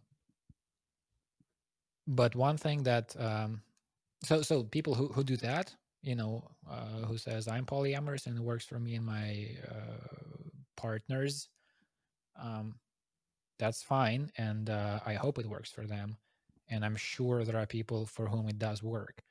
But in again, in my experience, with people that I know who've tried that, there was an air of kind of superiority to them. Like Hmm. we are all stuck in these roles that were imposed on us by society, and this is not real love. Jealousy cannot be a part of real love, and love is not something that you own. You just share it with everybody. There's just more of it if you do more of it, all that kind of thing. And then most of them, like that vision that they had, like this is the thing that works, uh, that fell apart because of the complexities of human communication and human relationships. Hmm. And I guess my where I'm at is this thing that I was trying to articulate with, you don't want to be in a relationship with a model of a person. Yeah. You want to pay attention to the mystery that the other person is and the mystery that you are, and just try to help one another go through this thing. Right. And the more you pay attention, the more open-ended the situation is. You just need to be, so long as you know that you love the person, that you experience love, that you nurture one another, that that the thing is still worth doing because it's a rare kind of human connection that is making your lives better. That's the thing to focus on, Sure. not what it's called, what the model for it is. Um, stay in the moment. I don't know how we ended up in this place of relationship advice. Yeah, I know. And I was going to say, I didn't want to go on a digression about this, but I actually feel like it might be fruitful to follow the thought through. So it's interesting what you say. We mentioned earlier that we're learning how to talk about how it is that we think about Mm-hmm. religion in this era. I think that the same is true for this concept. Where the original way of conceptualizing polyamory um, was a thing that was, like you said, very complicated. That it's a complication you're adding to a complicated thing. Though I do think that the conversation around it is kind of changing. Like people I've talked to, um, it'll be like, well, we're co-parents, he and I, and we're very good co-parents. We're very good at Mm-hmm. cohabitating, but we also, we don't really intellectually. We just there are places where we need other things. Now, why is it that and gender kind of gets in this too? Well, why is it you can't get those things from someone of the same sex? But why should you have to go either way? Having Why couldn't you have a relationship with someone opposite sex? And I think that's where this like complication of jealousy gets into, because what I've heard people say is, well, it's really not about sex anyway. It's just about being open and honest and ethical in how you approach things. From that vantage, it's almost like monogamy for the most part, but just you're willing to be honest about your relationship with your friendships of the opposite gender. You know what I mean? So it's like, let's say like so this you're talking to a person and they're of the opposite like I said, gender kind of gives an extra layer of complexity to an Right. already complicated thing. We're adding to a complicated thing. But let's just I'm going to if anyone's listening to this, which who knows even how many people are, I'm going to go 20th century real quick while how I talk about sex and gender just to keep this simple. So, I'm not being, anti-queer or anti-trans or anything. I'm just going old school with my lexicon for a second. Dude, I just saw this little clip from some kind of a protest happening in America, and it's hard to feel good about any part of it and Oh no. my own reaction to it. But there's this, like, I don't know what the protest is. Feels like Portland. I don't know. There's uh From the setup, it sounds like Portland. yeah, there's a young woman who is shouting at the police something something mean and offensive, and then the police reacts. I think they put like a woman, a few women, and I'm going 20th century too here. put down, a woman down on the floor and start patting her down or something, or putting um, handcuffs on her. Hmm. And another protester, female too, starts. I think it's the same girl who was shouting offensive things at first at the police. She starts demanding, and at some point in the word please, there's like a hysterical quality to it, of like you don't know how to deal with the situation, you're freaking out, and she is demanding that a female police officer uh, would be doing the thing that the man is doing Yeah. instead. And the guy goes, how do you know she doesn't identify as a woman? and and the girl just completely doesn't want know what to do. She's like, what'd you say? And he repeats the line, and she just goes, fuck. And it's really, I mean, I don't like the police. I've never been the fan of police anywhere. There's a reason. There's in every culture there's a word to describe these people. You call them, I mean, not every American calls the police pigs, but that Yeah. word, that word exists in the language. Yeah. We have garbage instead. The Oh. British have filth. There's Oh. a reason there's a relationship like that between parts of the population, and the people with guns uh, who have the monopoly on violence. Those particular, again, I don't know what the protest was about. Those particular people in that video um, didn't seem like they were trying to do something constructive either.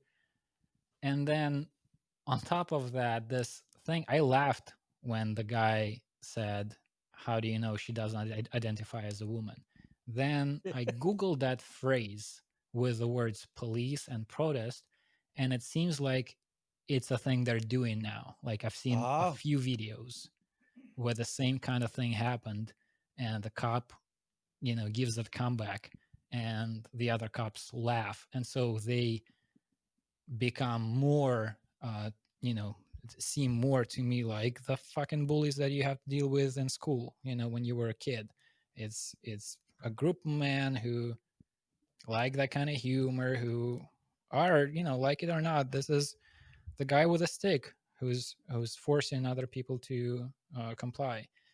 So sorry, this is a complete digression, but it's just that a whole the fact that that whole conversation about sex and gender and identity is a thing that everybody has to dance around and like do the all the disclaimers, I'm not being anti this or anti that.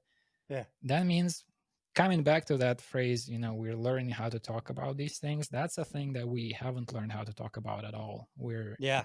the conversation is completely um it's we're babbling, and much of our babbling is hurting others in a group. It's a complex dynamic. There are so many different dynamics inherent in the situation you're describing. Um, identity and civil rights at the constitutional level itself prompts, you know, a lot of question marks when you say, well, what about, and you go down the whole, well, what about somebody who doesn't feel comfortable with the gender that is quote unquote assigned to them? Mm-hmm. You know, how does that, with respect to that person's experience in the world, impinge upon their agency and autonomy? And to what extent should a respect for that uh, potential tension be reflected in how legislation is passed or adhered to, so that those are the very kinds of concepts that are even causing the protests to begin with, right? Because a lot of the protests are about identity as it pertains to the race that you're assigned, Mm-hmm. Mm-hmm. um, and how your relationship to those police you mentioned uh, plays into that. Well, then you get, yeah, wow, it's just like a.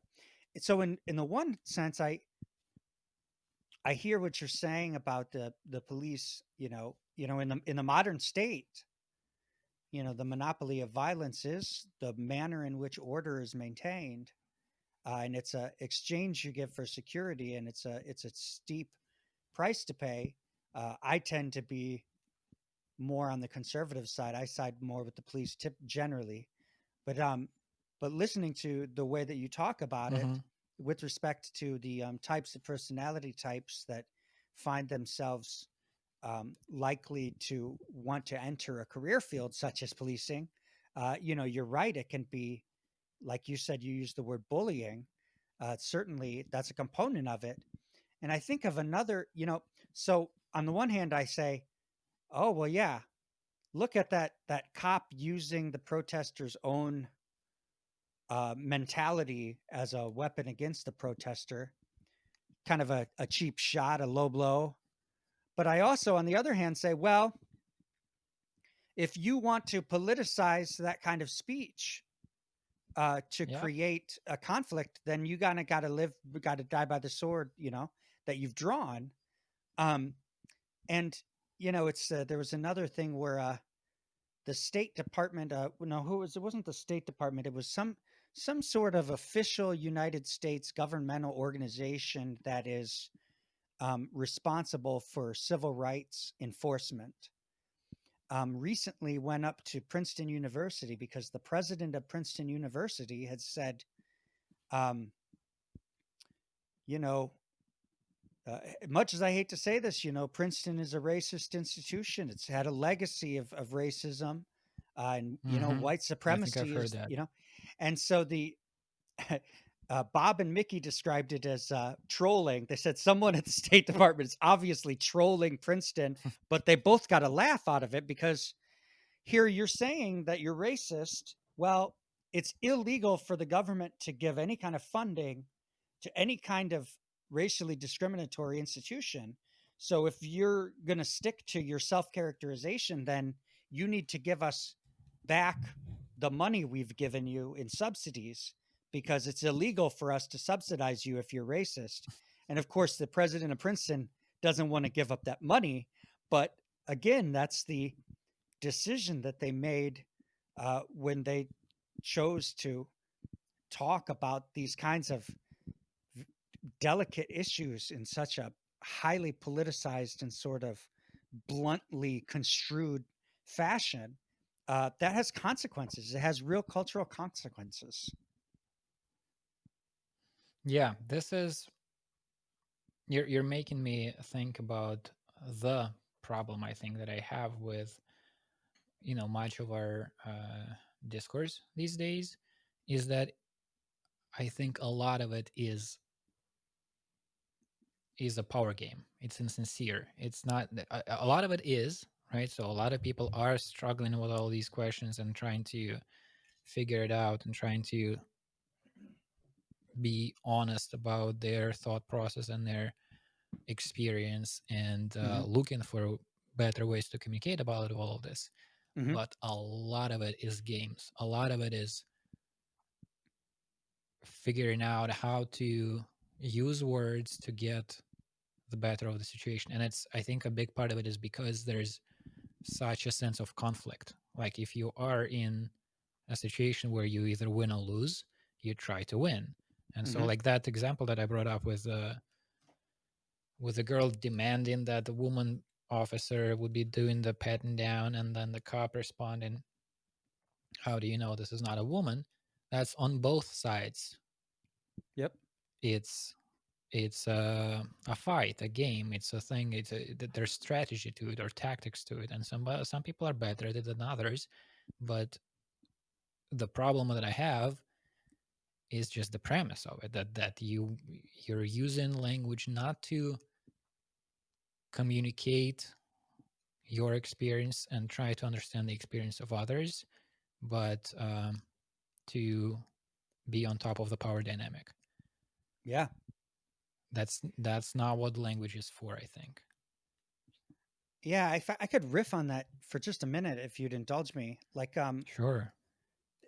so I watched the documentary about Ruth Bader Ginsburg 2 or 3 years ago, Mm-hmm. and I saw I kind of had a realization about it recently. So before she ever became a Supreme Court justice, she was an attorney, and she presented a case to the Supreme Court that she won, and it was a sex and gender rights oriented case where there was a man whose wife died, and he adopted sole parental custody of their child. Mm-hmm. And had he died and not she would have been entitled to recompense from some institution. I can't remember if it was an employer or a state institution of some sort, but the law was that if the man had died, the husband had died, the wife would be able to draw some payment to Mm-hmm. assist her with the care for the child. Now, that's not what happened. The wife died, and the man was now the sole breadwinner for the child and was in need of financial assistance. And he didn't understand why he couldn't get the same money that a woman would have gotten. So Ginsburg took the case because she thought that by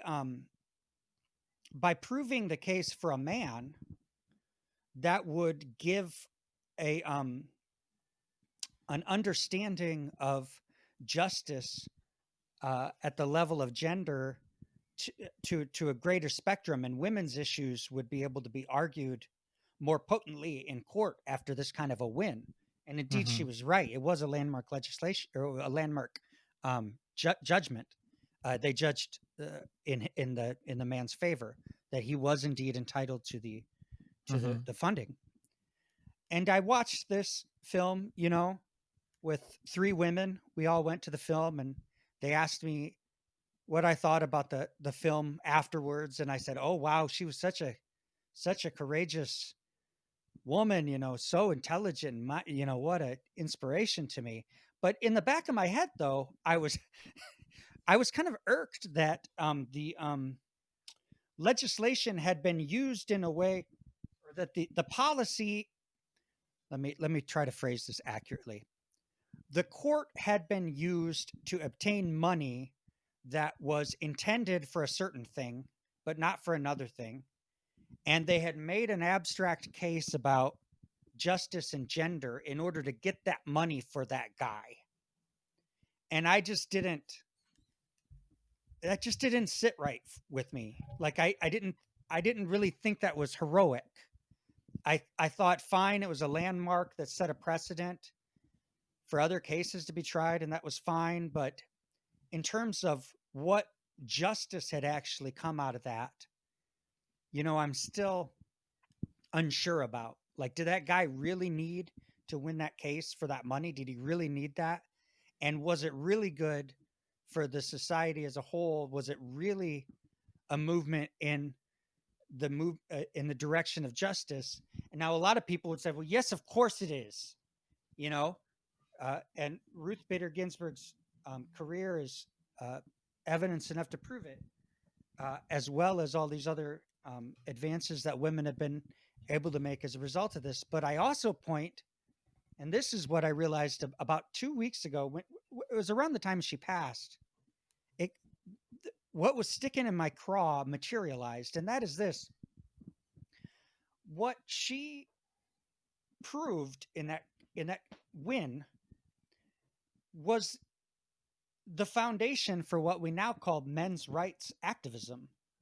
And if you want to talk to a feminist about whether we should have men's rights activism, now this isn't across the board, but by and large, you're going to say, no, we shouldn't. That Mm-hmm. men's rights Mm-hmm. activism is just a front for misogyny. Well, a man fighting for custody rights after a divorce, that's not misogyny. That's, you know, that falls under the umbrella of men's rights, And there's also this language that's been going around, and I don't want to be the cop. I don't want to be the cop saying, yeah, but what about Mm-hmm. if this cop doesn't identify as a man? I don't want to be Mm-hmm. the cop, but Nikita, I'm going to be the cop for a second. Yeah. So here's the thing. I have a lived experience, right? There's that magic phrase, right?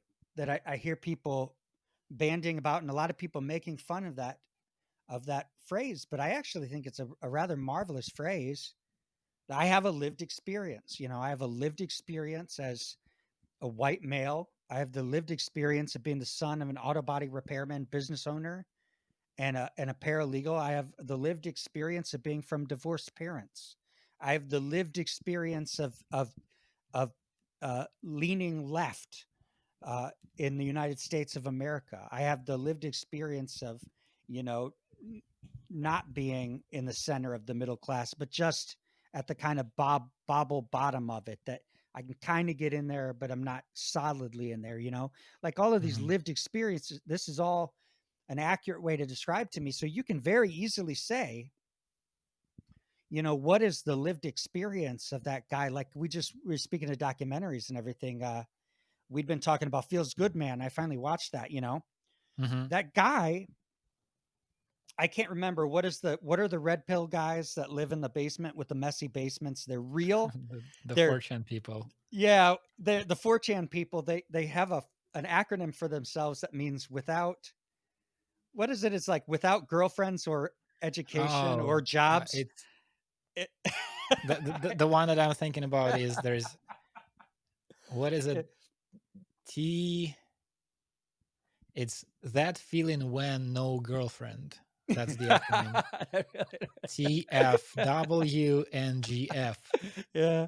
There's another one too that's for these young men who don't have jobs and they're not going to college and they're, you know, Yeah, they're but anyway, yeah. There's a lot of weird pockets like that these because days. they're all fucking around and they're just, you know, whatever. They're hanging out with like people who are like them. But the long and the short is they have a lived experience, right? Uh to, you know, that there's something to that, like that what is the self-esteem context of that person who can't uh can't make their way in the world, is dependent upon their parents charity for their sustenance. You know, what is the, Hmm. you know, the that whole idea that you socially, you don't know how to interact in the world socially outside of the virtual interface, Right. and so you're very desirous, you would really like to have a sex life, but you know that that's not likely for you because you don't know how to navigate the kind of sophisticated intellectual games you need to be able to play. Speaking of languages as games, I mean, you need to be able to communicate in pretty sophisticated ways to have a woman entrust you with her company, let alone to be interested in you, you know, sexually. And Right. that's just not likely for them to happen. So there's a lot of self-loathing, you know, that comes as a result of that. And now, to be clear, not making any excuse for violence. They're still culpable for any behavior, you know. Um, I'm not playing the we don't have free will game. You know, you could go on Sam Harris's podcast if you want somebody to talk about that. But what I am saying is that the same language that we use to talk about any of these other, like you said, language, let's not make language a power game. Let's let, like you had a beautiful phrase. You said something about let's try to be able to describe what it is to be, to have the experience of being or something, or I can't remember exactly how you phrased it, but yes, I'm on board with Team Nikita on that. Let's, you know, we and this lived experience thing is a fine thing. You know, I have no problem saying that. Uh, you know, I have the lived experience of a white man who's only center left, who's not far left, in the context of the Black Lives Matter movement. That is a lived experience that has its own psychic challenges, you know, and I'm willing to be honest about my lived experience at the sake of being uncomfortable, for Hmm. the sake, for in hopes that we can develop a more sophisticated style of communication for future endeavors. Yeah, I think there's something that happens if you like language is a very complex thing. It's a tool, it's an environment, it's almost like a living living creature. Uh, There are so many aspects to it, and we're all bad at it. And I think if we're all you, bad in different ways. yeah, yeah, and I think if you focus on learning how to win the language game, if you do it long enough, I think you're doing yourself a disservice, because you're going to get worse at Hmm. honest communication. Hmm. Because honest communication is not easy either. Uh, and honest communication is, I mean, there are also these people who say, well, hey, I'm just being honest, I'm just being myself, I'm just saying what I feel truly. And what Hmm. often is the case is these are all euphemisms for being an asshole. There are Hmm. different Yeah, ways of being honest. exactly. um, I was gonna say, I often think, I just thought yesterday, there's a difference between being honest and being crass or right, vulgar or mean or cruel. You can be blunt and not be any of those things, but even bluntness isn't the definition of honesty. It's just that bluntness can be useful in certain circumstances. right. And so the project of just doing human communication well and honest without hurting other people, without letting Yep. other people hurt you, Yep. that is an extremely complicated endeavor. And if you, instead of trying to figure that out, try to learn, you put too much attention into trying to learn how to game the thing, how to game the Hmm. system, how to win, Hmm. I think you're doing a disservice for yourself and for everybody you're involved with. And that's on a higher level of abstraction. There's an individual, and then you have the discourse, these groups of people who are engaged in different kinds of um, communication. I think a lot of what we're seeing now is people, institutions, groups, ideologies, teams, they're competing instead of trying to, well, I see, this is what I'm talking about. Communication is difficult for me to Sure. articulate a thing that I already think. Like, I have Hmm. this, um a thing that I do want to say, and formulating it correctly is hard. And then, if I abandon that project and instead start focusing on how do I say the thing that will get me social points, will get me higher in some kind of hierarchy, will get me some kind of a win over somebody else, then I'm gonna completely fail at that first thing, because it's already hard. Absolutely. And you were talking about using the games, using them to win. It wouldn't even be so bad if we had a conceptual game that was a joy and that wasn't zero sum, right? But Yeah. unfortunately, we put them into zero sum political scenario. That's not doing anybody any favors. Well, that comes makes me think back to this metaphor that I think I brought up with you earlier, of the social reality. And Hmm. I go further, really, and say reality period.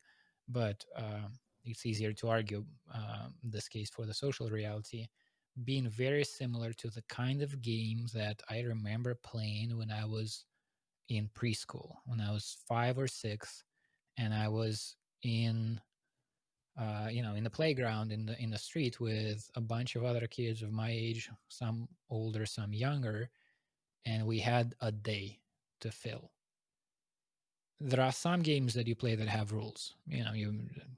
A game with a ball or something, and then Hmm.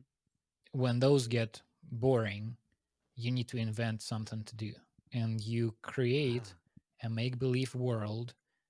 You create a plot. You create, let's go into this tree I've heard is magical, and there's whatever, you come up with shit.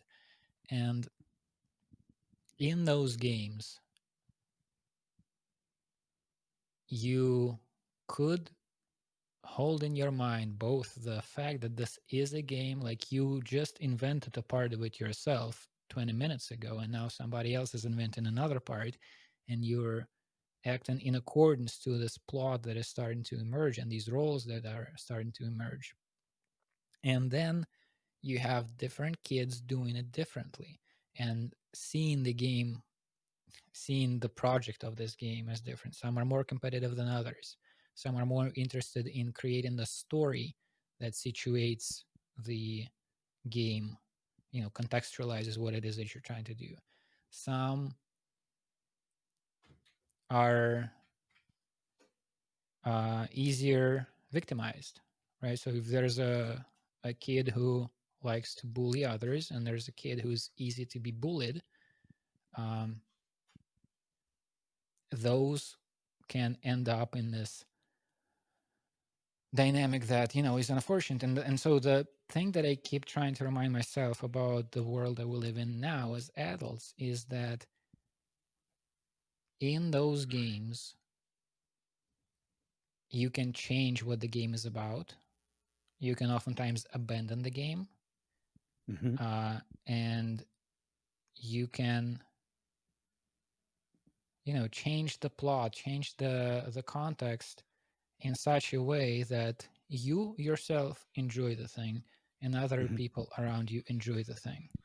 And if you find yourself in this game that it's just no fun for anybody, um, you just shouldn't keep playing it. There are other games to play. There are other people to talk to. There are, the same kids that you can do something else with. And so I don't like when we get stuck in these games that are not helpful, are not fun, are not um, are not serving the participants, or only serving a small fraction of them. Yeah, and this is interesting. This could actually get into some terrain that we've been meaning to plow. So what is it that keeps people from doing it? So I'd say, how do you change the game? Well, the way you change the game, in my experience, is you go back to first principles about whatever topic you're discussing, and you start to question the premises, and you start to see if you can't establish some premises that you and the person can agree upon. And I've found multiple times it's an almost foolproof way to tone down a disagreement between me and somebody with who I can't see eye to eye politically. Well, at least we can agree on this or that. Or Mm, if we agree to disagree, at least we can just say, we just disagree on this, and I don't think we're going to make it anywhere on this issue, you know, because we can't agree on the premises of this one. And all logic follows premises. So it's however you define your terms is going to dictate what logical assumptions you can make based on whatever you've mutually agreed to. So that's always a way out, is always to go to the person on a human level and see what you can find that you do agree on. Now, why is it that doesn't happen?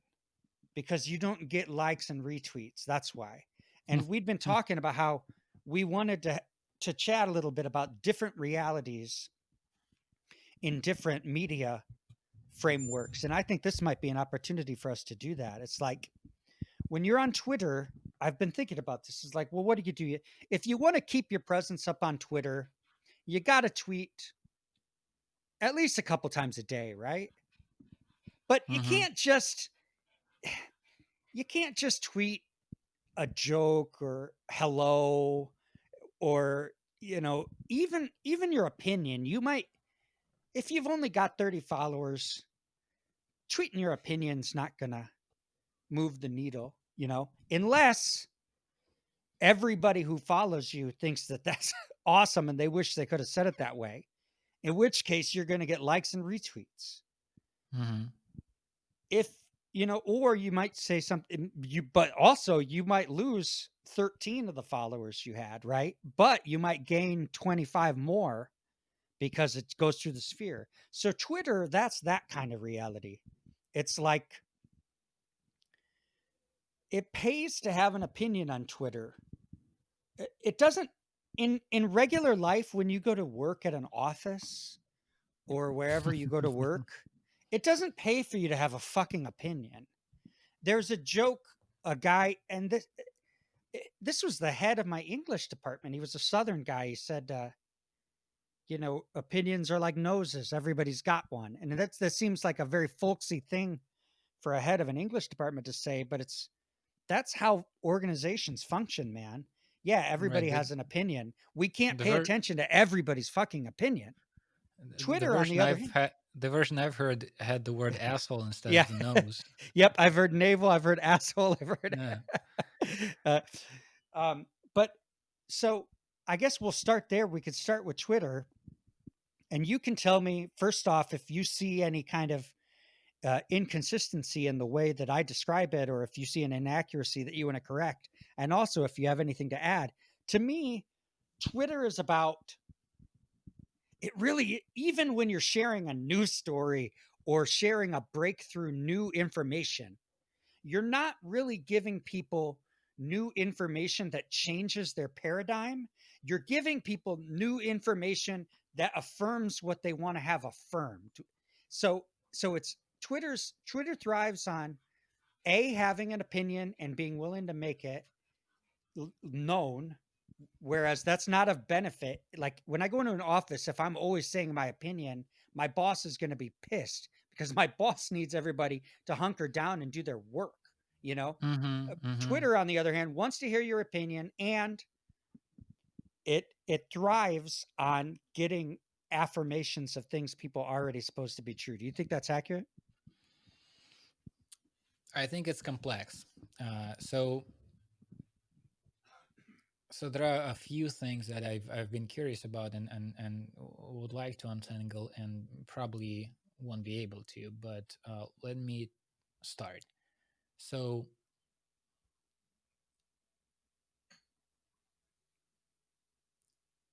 on the one hand, I honestly get a little tired of the this often repeated argument about how social media is ruining our lives because it is uh, polarization that Mm-hmm. gives you points on Twitter, right? If you Yeah. the kind of thing that spreads easier is all these negative emotions, outrage, the most radical thing about the other side is what's going to get you likes and retweets. All of that is true, but it also sometimes sounds to me like surrender. Sure. Like Yeah, absolutely. here's how the system works, and what are you going to do about that? And the productive way of thinking about that, I think, is to think, okay, so how do you spread something that's good, right? Because it's not only outrage that Mm-hmm. is viral. Funny cat memes are viral as well. Mm-hmm. Now they're maybe not a huge amount of value in terms of social good in spreading funny cat memes or what have you, naked pictures. Um, but that works There too. are a lot of those on Twitter too. Right, the internet. This is, I don't know if that's is the phrase is used these days, but I remember when the internet was young, people kept saying the internet is for porn. Don't Yep. Yep. don't lose yourself in Yeah. in everything. Remember what this is for. Um, so so if you want to solve uh, these problems with the tools that we have now, such as Twitter, you may be thinking about how to use these tools mindfully, how to spread the things that you think are conducive to social health using these tools, because they're not inherently, I think, they're not inherently um, biased in this one direction. I mean, they are biased in that direction, but you can learn how to do something else with it. That's one Mhm. thing. The other thing is Can I before you get to the other thing, sure, can I add a dimension to that? Well, I'll sure. hold you to it. I won't let you forget it. So Hmm.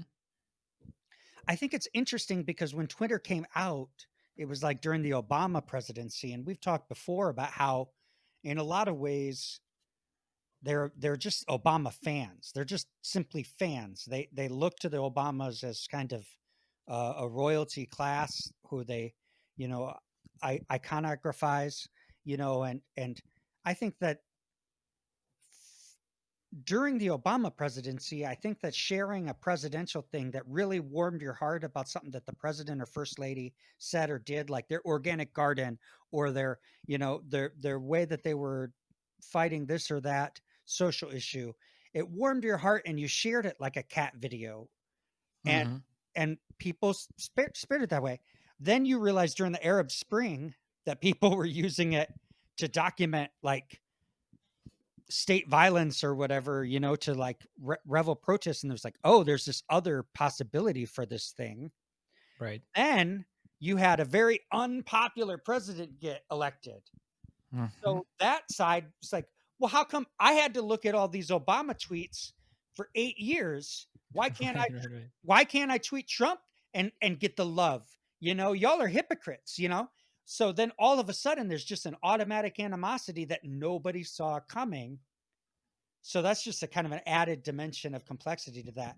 You were saying like, so I just want to recap your point so we can get to your memory for your next point.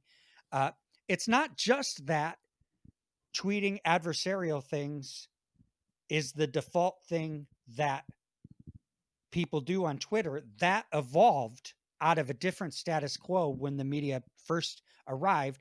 And your argument is it's kind of lazy thinking to just go with that. Twitter is polarizing because it rewards polarizing behavior. That's kind of a cop out. It's more proactive to consider. Okay, well, so it has these elements that can do that, but certainly Right. can be manipulated for other purposes. So that's your first point. And what's your second? Right. So that's one part of it. Another that I thought of as you were talking, um, that's been a part of my thinking on all of this. So in Russia, we have different social networks, right? We have the Twitter and Facebook and whatnot, Mm-hmm. and then there are some that are homegrown, Uh-huh. and and and even between Twitter and Facebook, um, there are differences. So like the one Russian network that I'm thinking about is called Classmates. This was one Classmate. of the first very popular ones. Uh, This is we used to have part of one what, called Friendster. yeah, this is, I think, part of what Facebook is, um, for in America. Let's say you find, or what it used to be, you find the people who you went to school with. You get in touch. You can look up this person who you used to know 20 years ago. Um, this classmates thing is horribly designed. It's tasteless. It was early on. It was the title of it, defines what you do with it. That it defined the early audience of the thing. Mm-hmm. It's for people who wanted to look up uh, the people they went to school with. So it's an older population, Mm-hmm. and because of like the tastelessness of it, it's a particular kind of older population. So Mm-hmm. uh, it's looked down upon. Like you see, no young person is a part of that. I mean, very small part. And when you get these screenshots of the kind of conversations people are having there, it's really uh, it doesn't make you feel good about your culture or the humankind. Oh no. And this is the point I'm trying to make is almost all of these social networks have the same kind of algorithms and dynamic to them. There is an equivalent of the like, there's an equivalent of the follow. There are these things built in.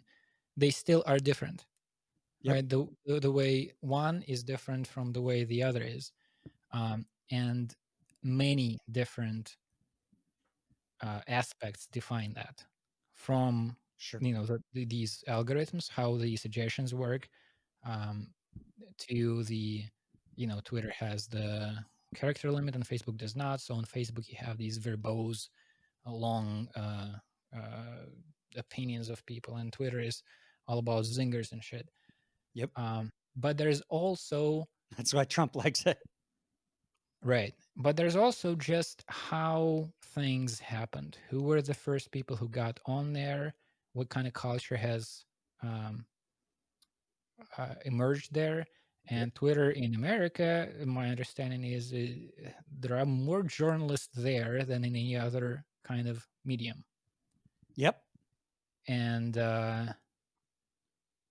journalists are, a class of people, a kind of people. And so they bring with them to this medium, to this tool, they bring um, their own biases and propensities. And these are the people who like to have the political fight, they whose opinions are important to them, who like to have those political arguments and so forth. So I'm just pointing to the fact that it's not only about the algorithm Yep. or the structure of the network, it's also how things happened. But the algorithm is important, and the way you design the network is important. So the other kind of level of it, so I've talked about the one uh, cop out, which is to say Twitter is ruining democracy, can't really do anything about it. That's how Twitter is. You can work with Twitter in a different way. Mm-hmm. I think that's what I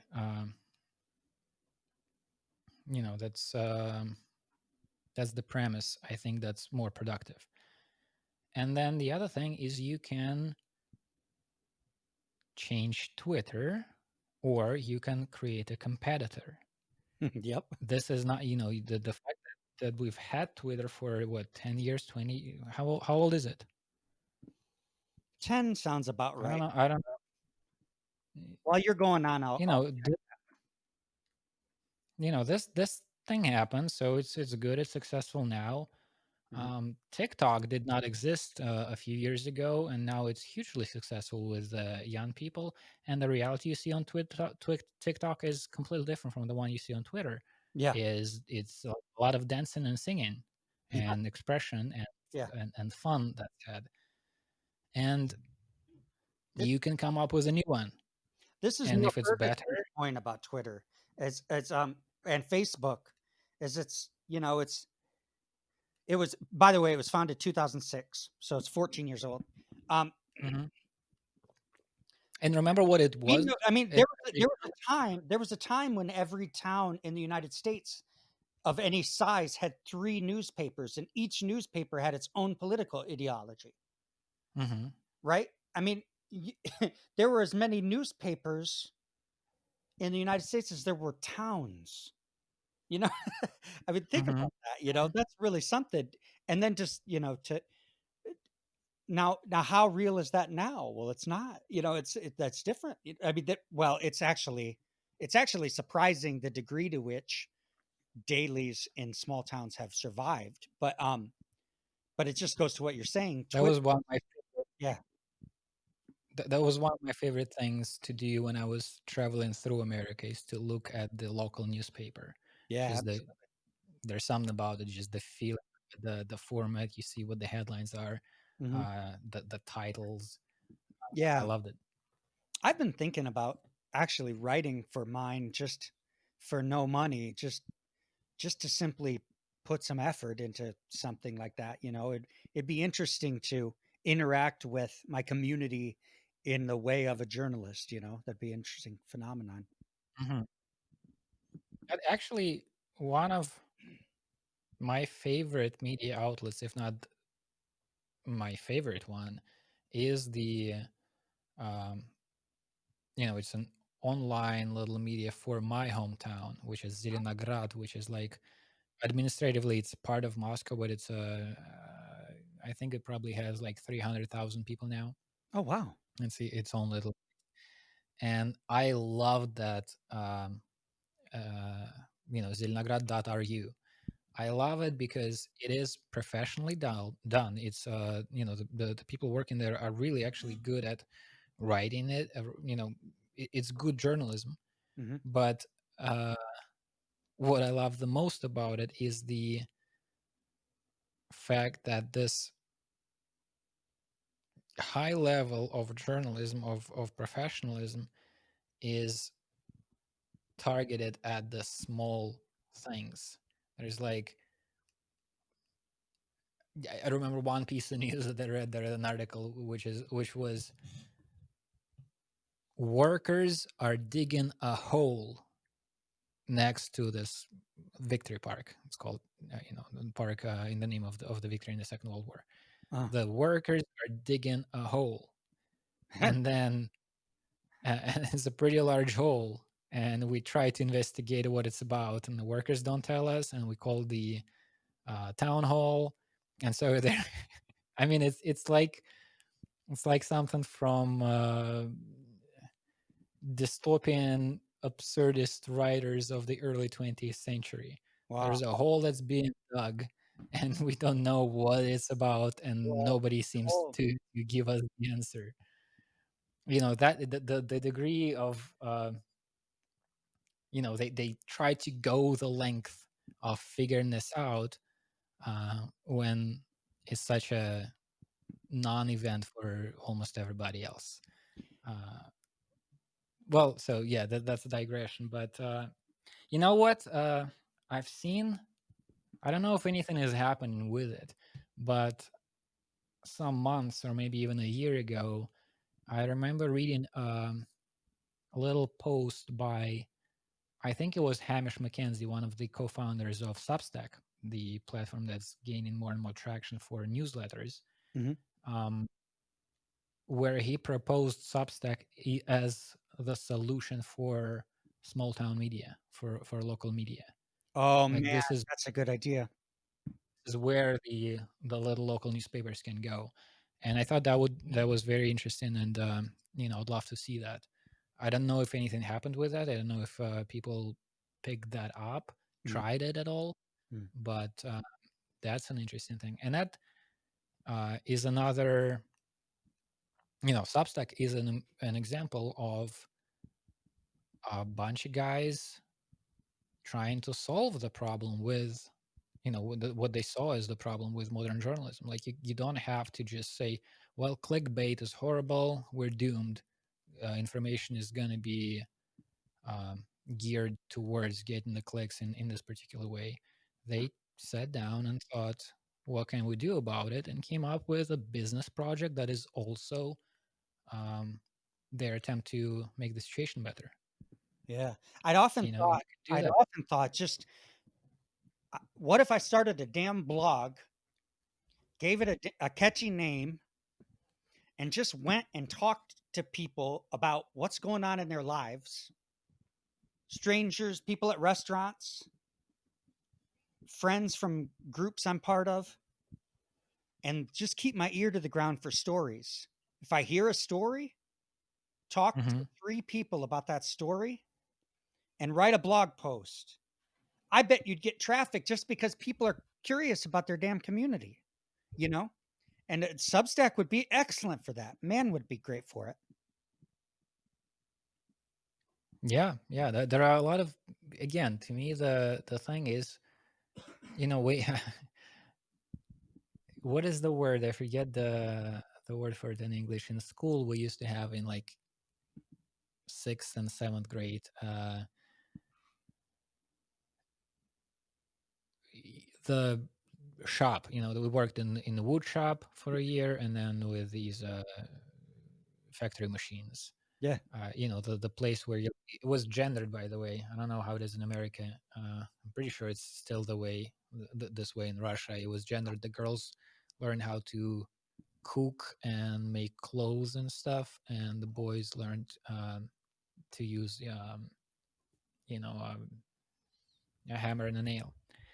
And we had in that wood shop, we had this thing. I don't know if it's Soviet in origin, or maybe the phrase exists in America too.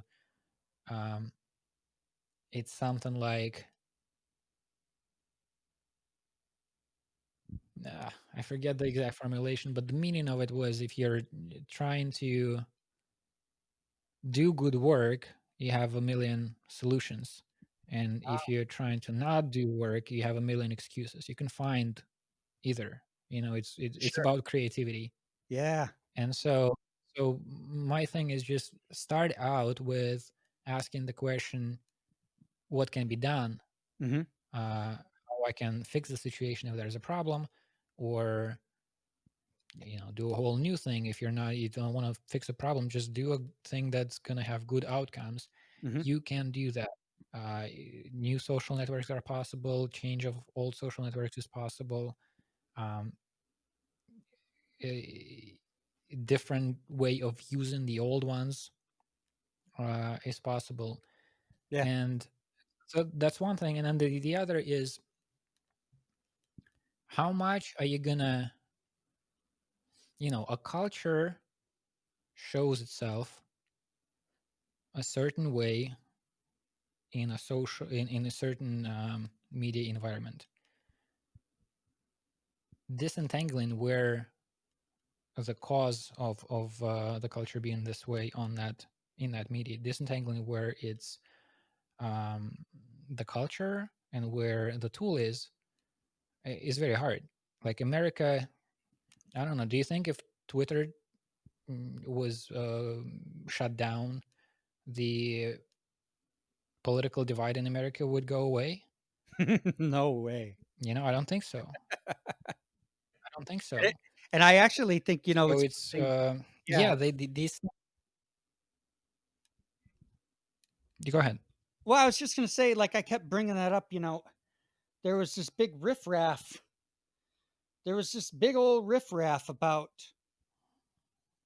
how Twitter was gun shy about bots and hacking at the election and disinformation.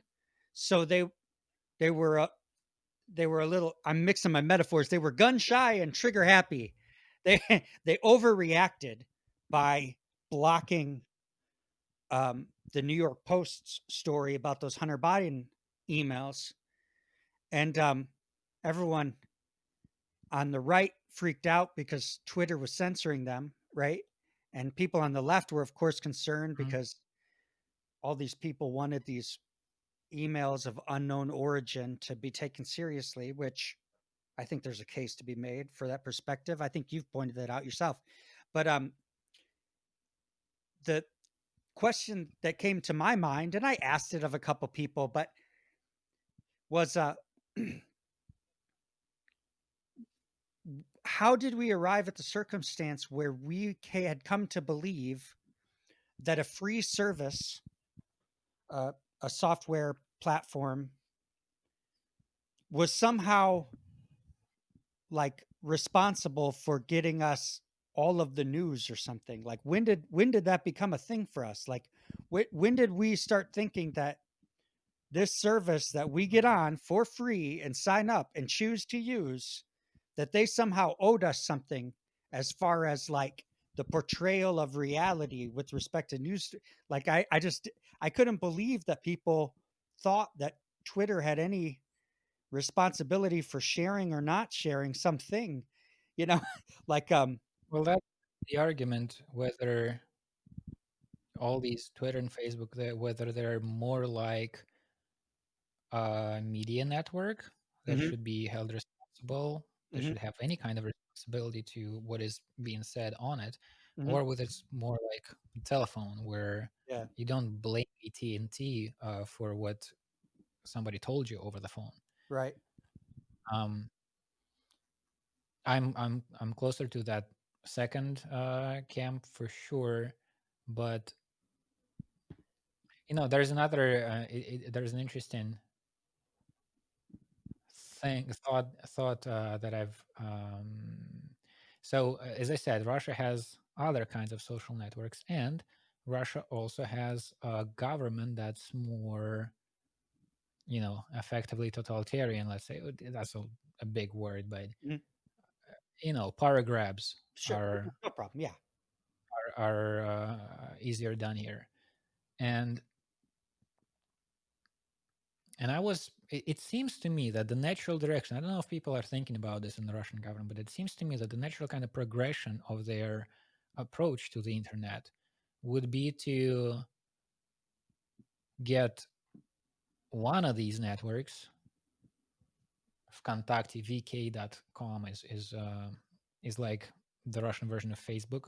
It was like it was basically pirated version of Facebook. It's just when Facebook were really picking up in the West, this one guy said, "I'm just gonna make a copy of that," Yeah. and he did, and it became pretty fucking successful. And then the two kept changing in different directions, and so now they're different. And then the guy, man, that was a this is a kind of like conspiratorial area, because so the guy, Durov is his last name, he is a libertarian, Hmm. and he was very much against any kind of government control. And early on, the that whole network, like part of its success had to do with the fact they could post audio files there and save them to into your profile, so it became a music sharing service as well. Oh, sure. uh, it MySpace was was like that here. I forget how MySpace worked, but the thing about this is no copyright laws were enforced, so I could just create playlists with the music that I like and share it, and it became this free music sharing thing too, pirating music basically. But anyway, so he had a run. Then when the protests started happening in 2011, 2012, FSB wanted him to hand over some information on the groups that were forming there for Oh. uh, political events. And he responded by publishing the letter that he got from the FSB. Yeah. And the entirety of his response was a picture of a dog sticking out its tongue. And then I forget if he lived in Russia at that point, but if he did, then he left afterwards. He eventually started Telegram, which has its own history with politics and stuff. But so Vkontakte, this network that he created, that he didn't want to, mm, give access to the government, was that was a power grab. They got it. It doesn't belong to the guy. I forget who owns it now, and but that guy is out. His child, this network, has been taken away from him, and it seems to me that the other thing that is happening online in Russia is they're getting much better at just providing government services Mhm. online. Yeah. Like it's very easy to, let's say, it used to be that to pay your electric bill was a fucking pain. You have this piece of paper, you need to bring it to the bank. There's a line there. It's just a time you need to spend that didn't make any sense. Now Yeah. there's a You QR have to do QR it because you have to do it or your power goes out. right, and now there's a QR code on that bill, and you just hold your phone up, you push a couple of buttons, and the thing is paid. And so they are improving on that kind of thing, Mhm. these like social services. And so it seems to me that the logical thing to do is to merge the two, Yeah. have a social network that people would be on because they need to pay their bills, because that's the easiest way to deal with a bunch of these like social realities, economic Yeah. realities, Yeah. and then introduce, messaging and groups and likes and whatnot. Use VK as the foundation for it. Put these two things together, and then as a government, you have the kind of control that the Russian government likes.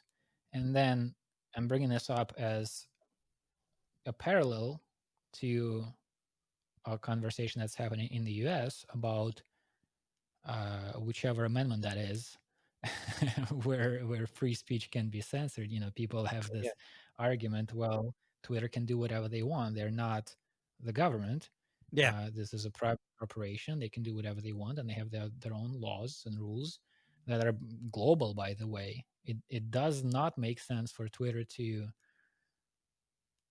Well, it's a whole complicated thing. I mean, the position these people are in, like Jack Dorsey, he created this thing. It was, if you look at the early Twitter, it's you're supposed to tweet what you're doing. I'm at the movies. I'm Yeah. eating. It's a completely innocuous little fun thing that they've It was created, and so now they're at the center of this, battleground in multiple countries. So they didn't choose that. They didn't that happened to them, and now they need to figure out how they play it. Mhm. Um, like the but there's an argument.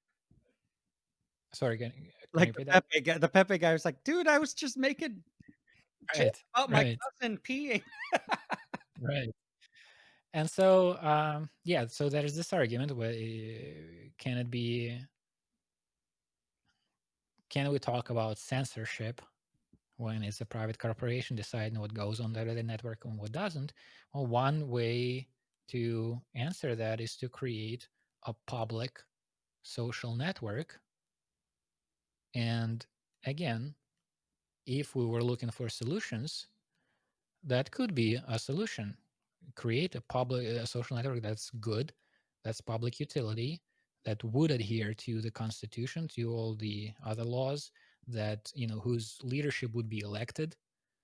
That sort of makes sense if you do democracy in a digital reality, in a digital world. Why wouldn't democracy be done? In another way. Why do you have to? We can do banking online. Why can't we vote online? Right. I've been thinking about the voting thing for 8 years now. Seems like And we so if you have, create a thing that's called democracy, yeah. that's a social network that allows you to vote and write petitions and do public conversations and this and that. That's not going to happen because the people who would be able to advance that kind of project don't seem to be able to do the job that they already have, Yeah, but right? So there are younger people who will be able to. yeah, well, so it's interesting, the different platforms that we have, the differences between them, how these differences come about, the things that they do have in common. All of this shit is interesting, and then how it all changes. And I mean, I was just listening to you would find this conversation very illuminating and interesting. On Joe Rogan, there's the guy who made the movie The Social Dilemma, Yeah. this huge documentary that's on Netflix. Tristan, I forget his last name. I One thing sorry, go ahead. I haven't seen The Social Dilemma. I've heard mixed reviews. Yeah, I haven't. I started watching it, haven't finished it. But the interview with the guy on Rogan is very interesting.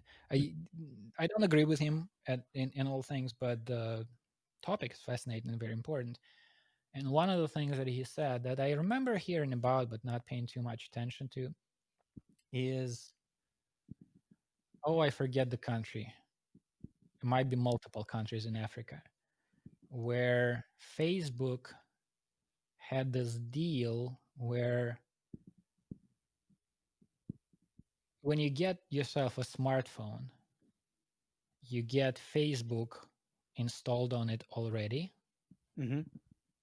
and using Facebook was free, Mhm. while using other stuff cost money. Mhm. So Facebook became the internet, sort of, Yeah. right? How you're gonna text people. This is how information is gonna spread, and so forth. Yeah.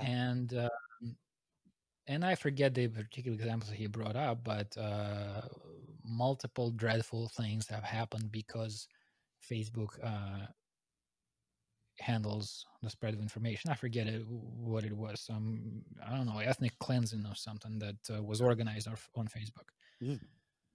Um, the, the reason I'm bringing it up is just this: these things are global. These things are operating in different countries. Different countries have different rules um, that can be bent to a different degree. Uh, some countries have a more powerful or more kind of ruthless government with a focus that can force the network to go about things a certain way. So these are like Mhm.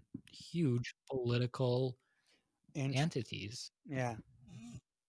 Um, so And this is all interesting because if you think about it, you were talking about the evolution and history of Twitter, and I mean, you could do the same thing with Facebook. It emerges as a communications technology where you can share things, you can easily make profiles for yourself and connect quickly with people as a sort of virtual Rolodex. A Rolodex used to be what we used to like keep phone numbers and contact information. Now you just have contact. Now my Instagram, I can communicate with anybody on Facebook through my Instagram messaging. Now I don't need even Facebook Messenger anymore. But anyway, I'm digressing. But the reason I brought that up is when it emerged in the United States. And the United States already had a robust cultural contract for how free speech was handled in dangerous situations. And that was yes, we have free speech. The purpose of free speech is basically so that the electorate can argue and critique the governing class to be able to point things out. But free speech hits a wall when the classic example is you can't shout fire in a movie theater. You right, can't use speech in a dangerous way. You're going to put limits. And there's a robust debate about what hate speech is and what hate speech should be. And the governing media landscape pre Facebook had a way of squeezing radicals via resources. If you were a white supremacist, you had a limited distribution network. You so you had free speech. You could go to Kinko's and photocopy your newsletter and mail it to your mailing list. And all day long, you could talk about the superiority of the white race if you wanted to. But that was, you were constrained by what the culture was willing to tolerate. And if it got out of hand, the FBI, the CIA, they were on to you. They had you on a list, they were aware of what was going on. Now, so that was the context that birthed this thing. And so when this thing went onto the market, they kind of took it for granted that robust cultural attitudes about free speech were just part of the landscape. But the thing that happens is you don't have the organism doesn't know how to the the mechanical apparatuses that were constraining hate speech in the previous model suddenly no longer had the stopper. They could just flow freely through space and time. So it's like uh it has nothing to do with, I mean, you could get philosophical and you could talk about, is it a telecommunications company or is it a media empire? And you could have philosophical debates that will spill over into the courtroom and into Congress. But that's not the problem. The problem is that a new technology emerged quickly and the organism didn't know how to adapt to the technology. You know what I mean? right. And that, There were no rules for it.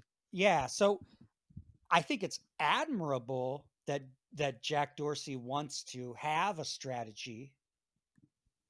I think it's a fool's errand. I don't think that he has the power or know-how, no matter how many consultants he hires, to take care of it, because the problem is just way bigger than Twitter.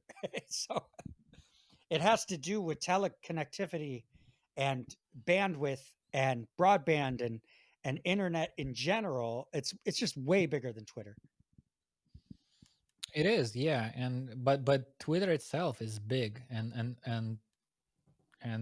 It's maybe big, bigger small. and maybe bigger than something you can Let me handle let me yeah, as let me like let me the give you some sort of pushback on that. Just for so like Twitter seems big. Twitter is X number of people, and there's a software interface that has algorithms that can be affected by that staff of people. right. You can also use the word to refer to all the user base of Twitter. That's what's big. It's like the Right. actual interface itself is just one, you know, a dozen sapiens in one little context with one little thing that you could pull the plug out of it, it would be gone tomorrow. But it's the billion users Yeah, but is big. Yeah.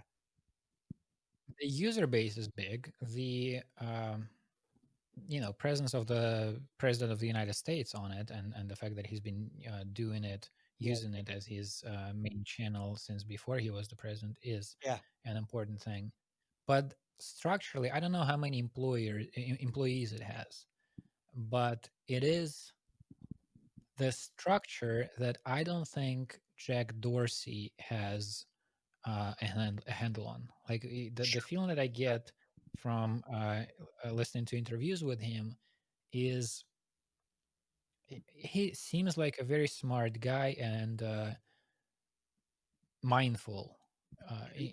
Like trying to be aware of his own biases and trying to think of this like first principles approach to it instead of thinking about the particulars of the outcome of this decision, that decision. He's trying to think like we need to design the system in a way that we think is most beneficial. Fair, fair. But And he's a meditator too, I he, believe.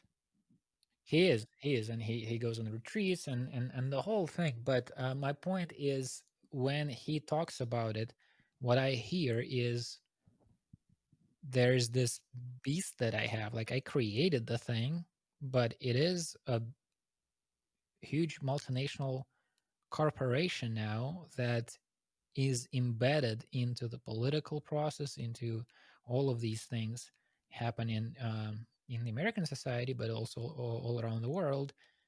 And it's not easy changing that. And when you do make changes, Twitter seems especially, I don't know the reason for that. I don't know if it's them being cautious or them being, mm, whether it's a philosophy or whether it's ineffectiveness of it. But they seem to be very, very slow with introducing this or that. There's like they're gonna start talking about maybe there's gonna be a button like this, or we're gonna make this change to the algorithm. And then a few years down the road, they're like, yeah, we're still talking about it. We're trying to figure out whether it's the right way to go about it. And I don't know if it's by design, whether Dorsey feels this incredible weight of responsibility about, you make a change to the algorithm and it's gonna have effects. Or like with governments, with states, it happens sometimes that the bureaucracy is so powerful that the leader is not that much of a leader. There's a system that's working, and to go against it, or to try to change it, is just a difficult task. I don't know. But what Twitter does, what other things like that do, what the society tries to do with them, whether governments are gonna play a bigger role in this. In Europe, there is I think like a wave of legislature happening in this like internet tech field, where they are starting to introduce regulations. There is a fascinating field of thought and political action, is regulation regarding AI, uh, Sure. which I think it's not, my understanding, it's not very effective. Like these councils and groups of experts, the UN thing, they get together where and they try to lay these ground rules for the future. My understanding is they're not accomplishing much, but that's a whole other can of worms. How that's going to work, and what AI even is, and how it's going to change, like a bigger kind of proper AI, how that's going to change society and the way society acts online.